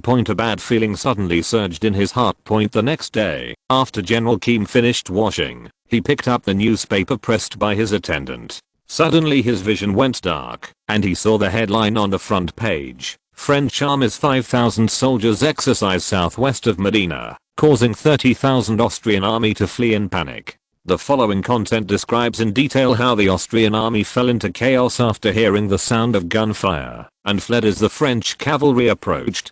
Dozens of people were even injured when they were trampled by their own people. If you're listening to this novel on a channel other than Fanfic World, it means they downloaded and uploaded it without effort. We cordially invite you to visit our channel, Mundo Fanfic Novelos. There you'll find the original version of this story and you can explore many other novels of various genres. We're waiting for you to immerse yourself in a world of incredible novels. Chapter 648 Enemies Reunite.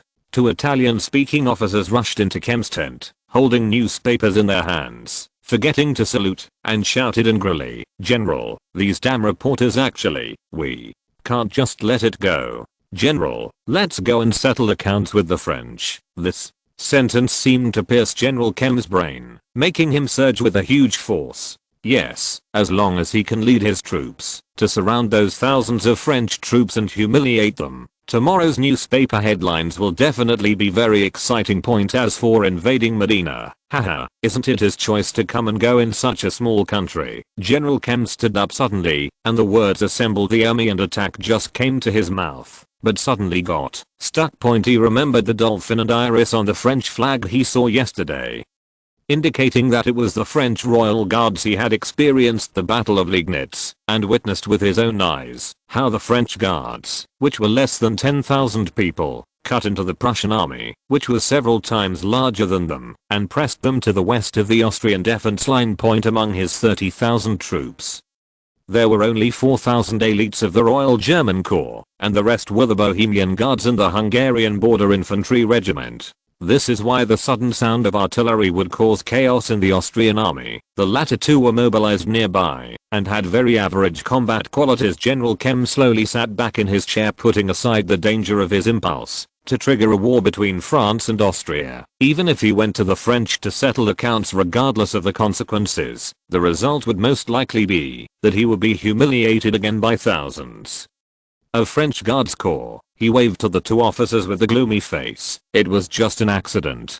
Order that no one should mention this matter again from now on." However, newspapers in various Italian countries seemed to be very happy to mention this matter in just 2 or 3 days. From Sardinia to the two Sicilies, major newspapers reprinted the news of the Genoa Business News. Of course, behind this was Sega's funding. Italy was talking about the Austrian army was frightened by thousands of French troops at the border of Parma, and the rumors became more and more outrageous, and soon it became the Austrian army ran all the way back to Tuscany, with cannons and flintlocks thrown all over the ground, and the people in Tersuco town even picked up General Kem's carved toilet. The military exercise was originally intended to show the strong fighting power of the Austrian army, but in the end it only showed a joke. Palace of Versailles at the door of the Peace Hall, Count Reinforced straightened his collar and prepared to continue fighting with Bailey with high morale. The situation in Italy was very favorable, and he believed that the French would soon give in. At this moment, his assistant trotted over and handed him a letter. "My lord."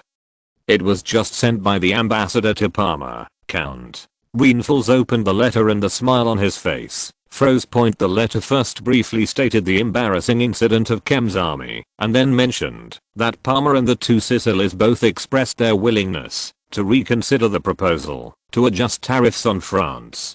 Tuscany announced the proportion of tariffs imposed on France, 18% for fur products, porcelain, etc., and only 3% for other goods at most. The Austrian foreign minister crumpled the letter into a ball. Fur, porcelain, these things were not on the French export list, and the most important wine, textiles, furniture, etc., only increased by 1.5%. What's the difference between this and not adding? These small countries are very practical. When two giants quarrel, they naturally won't offend the one with more developed muscles. The only one who insisted on raising tariffs was Venice, an Austrian vassal.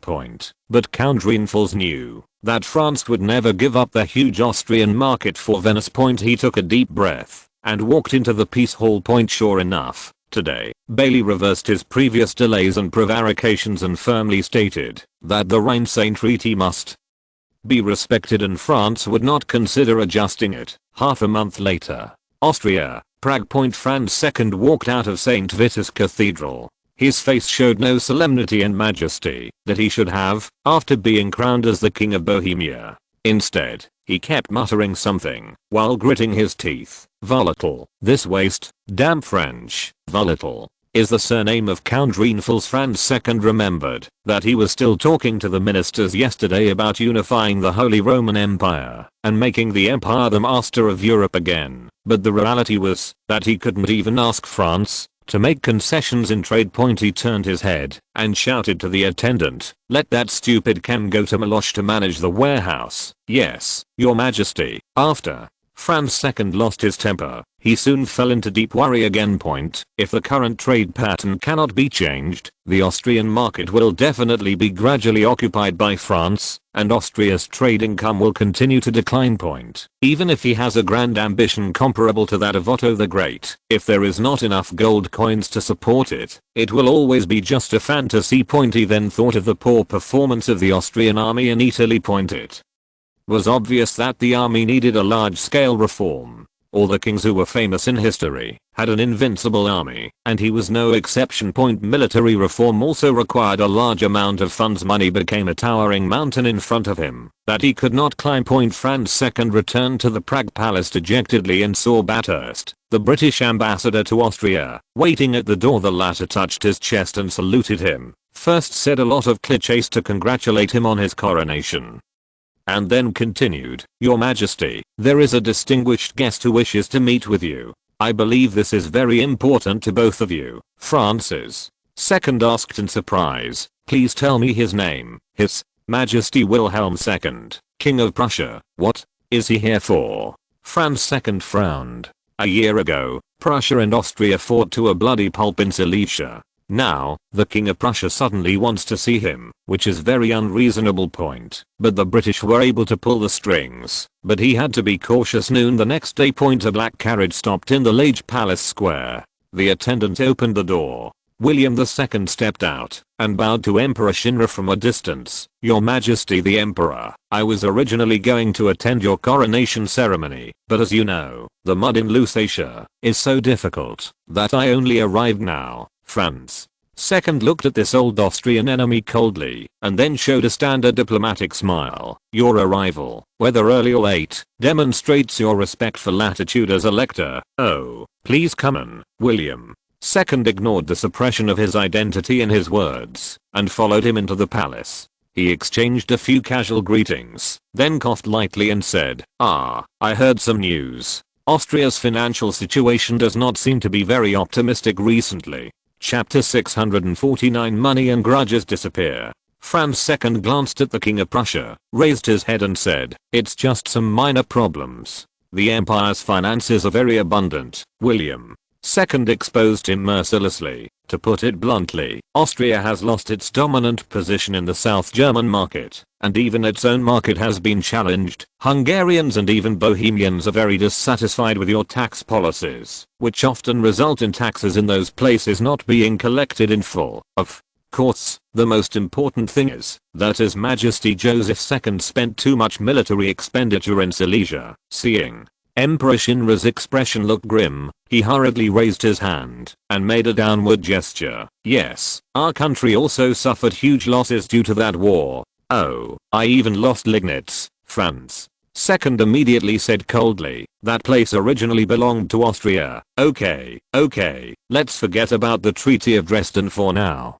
William II shook his head and said, "Actually, our country is also facing serious financial pressure. The Treaty of Dresden was the treaty under which Austria was defeated 40 years ago and recognized Prussia's right to rule Silesia." Franz II entered the conference room, gestured towards the sofa, frowned and looked at the King of Prussia. "So, what exactly do you want to say?" William II sat down and said in the old-fashioned tone unique to Prussians, "Both of our countries are in urgent need of improving their finances. Perhaps we can put aside our prejudices and do something that is beneficial to both of us." "What's that?" William Second gestured to the surrounding servants and palace officials. "I'm sorry, Franz." Second frowned, but still waved his hand and said, "You all can go out." Schematic. Diagram of the partition of Poland, when only the two of them were left in the spacious hall. William II leaned forward and said, "If Austria can obtain the rich Lesser Poland region, then the financial situation will be improved quickly. By Małopolska he refers to the area in southwestern Poland from Krakow to the west of the Bug River. It is adjacent to Warsaw, and across the Oder River from Silesia. It is a rare and fertile place in Poland. Point." When Franz heard this, his face darkened, and he said categorically, "Our country has never had any claim on Poland, and maintaining the integrity of Poland has been a policy that has been adhered to since His Majesty Joseph II. He looked at William II again, and said with great disdain, "If I remember correctly, Prussia and Poland have signed an alliance, covenant." William II smiled, skipped the topic, and said instead, "You should know about the newly mined silver mine in Tarnowsk Mountain in Krakow last year, right? The annual production there has now reached 6 million florins, and continues to grow. If you get Little Poland, there will be a steady stream of money there for you." Francis II opened his mouth, but said nothing. William II glanced at his expression, leaned back on the back of the sofa, and continued, "I heard that France mocked your army in Italy." "No, that's just." The King of Prussia nodded. "That's really nothing. But if you want to put the French on the negotiating table and re-sign that trade agreement, you must have a strong enough army. None of this can be afforded by Austria's current finances. Austria has always wanted to unite Bavaria. Oh, you don't need to deny it. Everyone knows many things, and this requires the army to help you achieve it." He said in a bewitching tone, "Even Salzburg, Württemberg, Augsburg. Finally, reunify the fragmented territories of the Holy Roman Empire." Franz II raised his eyebrows. "Or, also Prussia? Who knows?" William II spread his hands indifferently. "If there is such a day, we can fight again, but before that, we all have to solve our financial headaches, and Poland is the best opportunity." He smiled again. "To be honest, Prussia is still part of the Holy Roman Empire, so you don't have to always regard me as a challenger. In the future, our country's expansion direction will not be in the south. The vast East Prussia has land that is easier to acquire. If we can put aside our opposition, you can get Lesser Poland, and I can continue eastward, and we will no longer be hostile to each other because of the German region. Don't you think this is the best situation?" Francis II remained silent. The Prussians are right. Obtaining the Lesser Poland region can quickly increase Austria's national power. At the same time, directing Prussia's power to the east will also allow it to more easily unify the German region.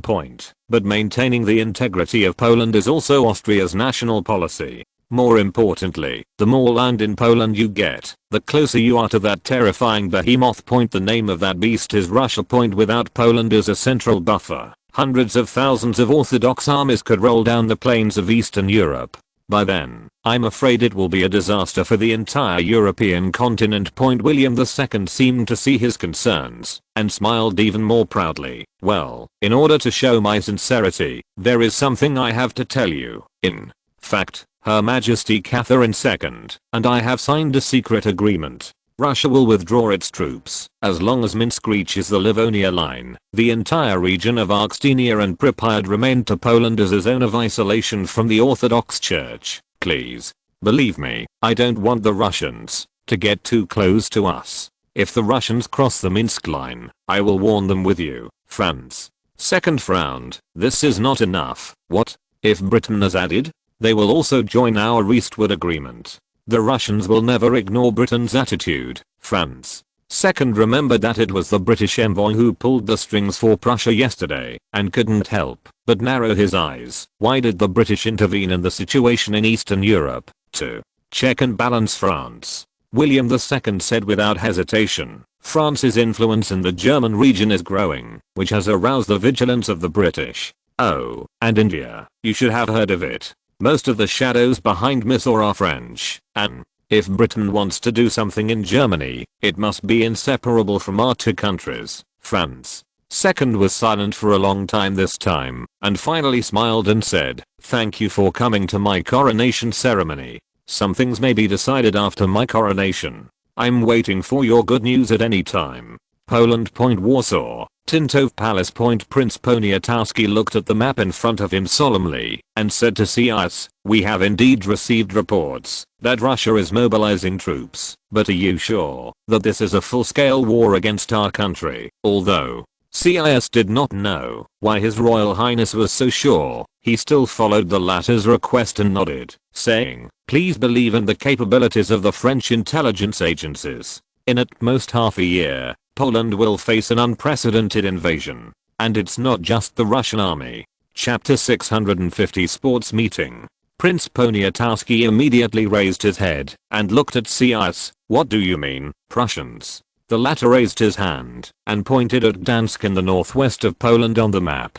"I guarantee that, as soon as Russia declares war on you, William II will attack here immediately. Although I understand your caution, all current signs indicate that Prussia has not betrayed the Pope alliance." The prince retorted politely. "In fact, His Majesty William II sent a letter a few months ago, a personal letter expressing enthusiastic support for our country's new constitution. Although Joseph had long warned the Poles to be wary of Prussia, William II was so well disguised that it was difficult for the Poles to become suspicious. Just like recently, Polish intelligence agencies also noticed Russia's military changes.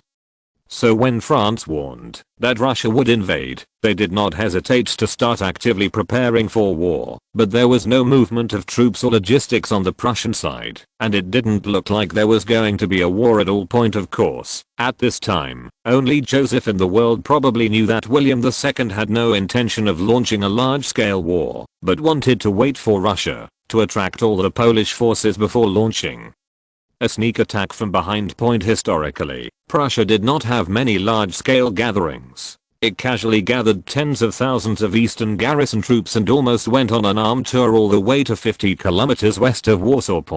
If it weren't for the purpose of leaving Poland a breath as a buffer zone against Russia, Prussia could directly destroy Poland at that time. Prince Poniatowski continued, "To tell you the truth, the plan formulated by the Federal Military Commission to deal with the Eastern invasion also requires the Prussian army to enter the Livno area to deal with the Russians." CIS suddenly remembered one of the key points in the plan to assist Poland's defense that the Crown Prince had given him, and asked hurriedly, "So there are still Prussian officers serving in the Polish army?" "That's true. Although I have tried my best to transfer foreign commanders from the army, there are some officers who have made important contributions to Poland, and it is difficult for me to let them go." CIS sighed secretly and tried to persuade him for a while. Seeing that the prince was only perfunctory, he gave up the matter and moved on to the next topic. "So, do you think it will be possible to expand the standing army to 100,000 in half a year?" "This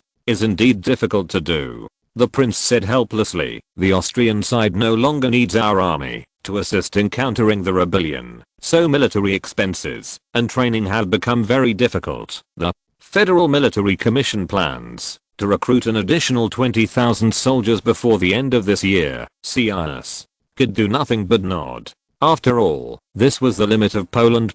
He continued, "What about the construction of the defense line on the east side?" "Complete. Preparations have been made along the line from Minsk to Pinsk to Volyn. The military commission plans to build some bastions along the river east of Volyn." "Pinsk? Warren?"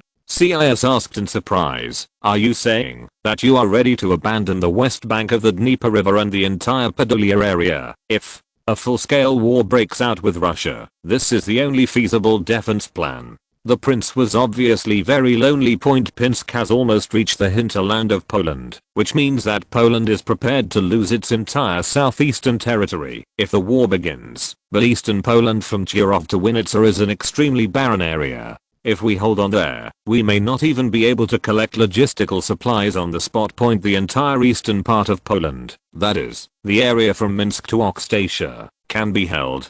Other places are either extremely poor or have been infiltrated by Russia into a sieve, which is not suitable for fighting at all. An hour later, CIS left the Tinding Palace with a frown on his face.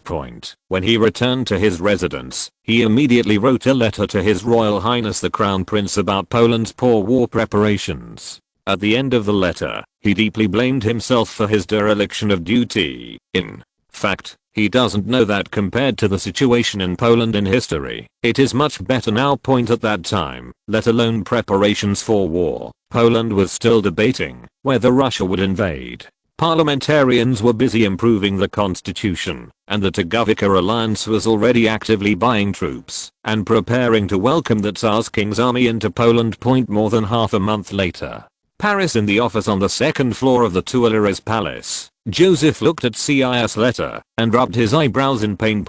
When a country is desperate to run towards the abyss, you really can't hold them back. According to the current situation, Poland can at most persist for 1 or 2 years longer than it has in history, and will eventually be partitioned. The focus now is how to make Poland completely listen to its own arrangements. Joseph thought for a long time, raised his hand, and signaled to Emming, "Please inform General Berthier immediately, and ask him to recall the military advisory group sent to Poland." "Yes, Your Highness." Not long after, Berthier hurried to Joseph's office and saluted, "Your Highness, are we going to adjust our strategic attitude towards Poland?" "Of course not." "Then, recall the advisory group." Joseph sighed and said, "Let Prince Poniatowski come to Paris. I have to meet him. It happens that the Future and Peace Games will be held here next month. If he comes, he will not attract anyone's attention. Polish officers can also come with him as his entourage." "I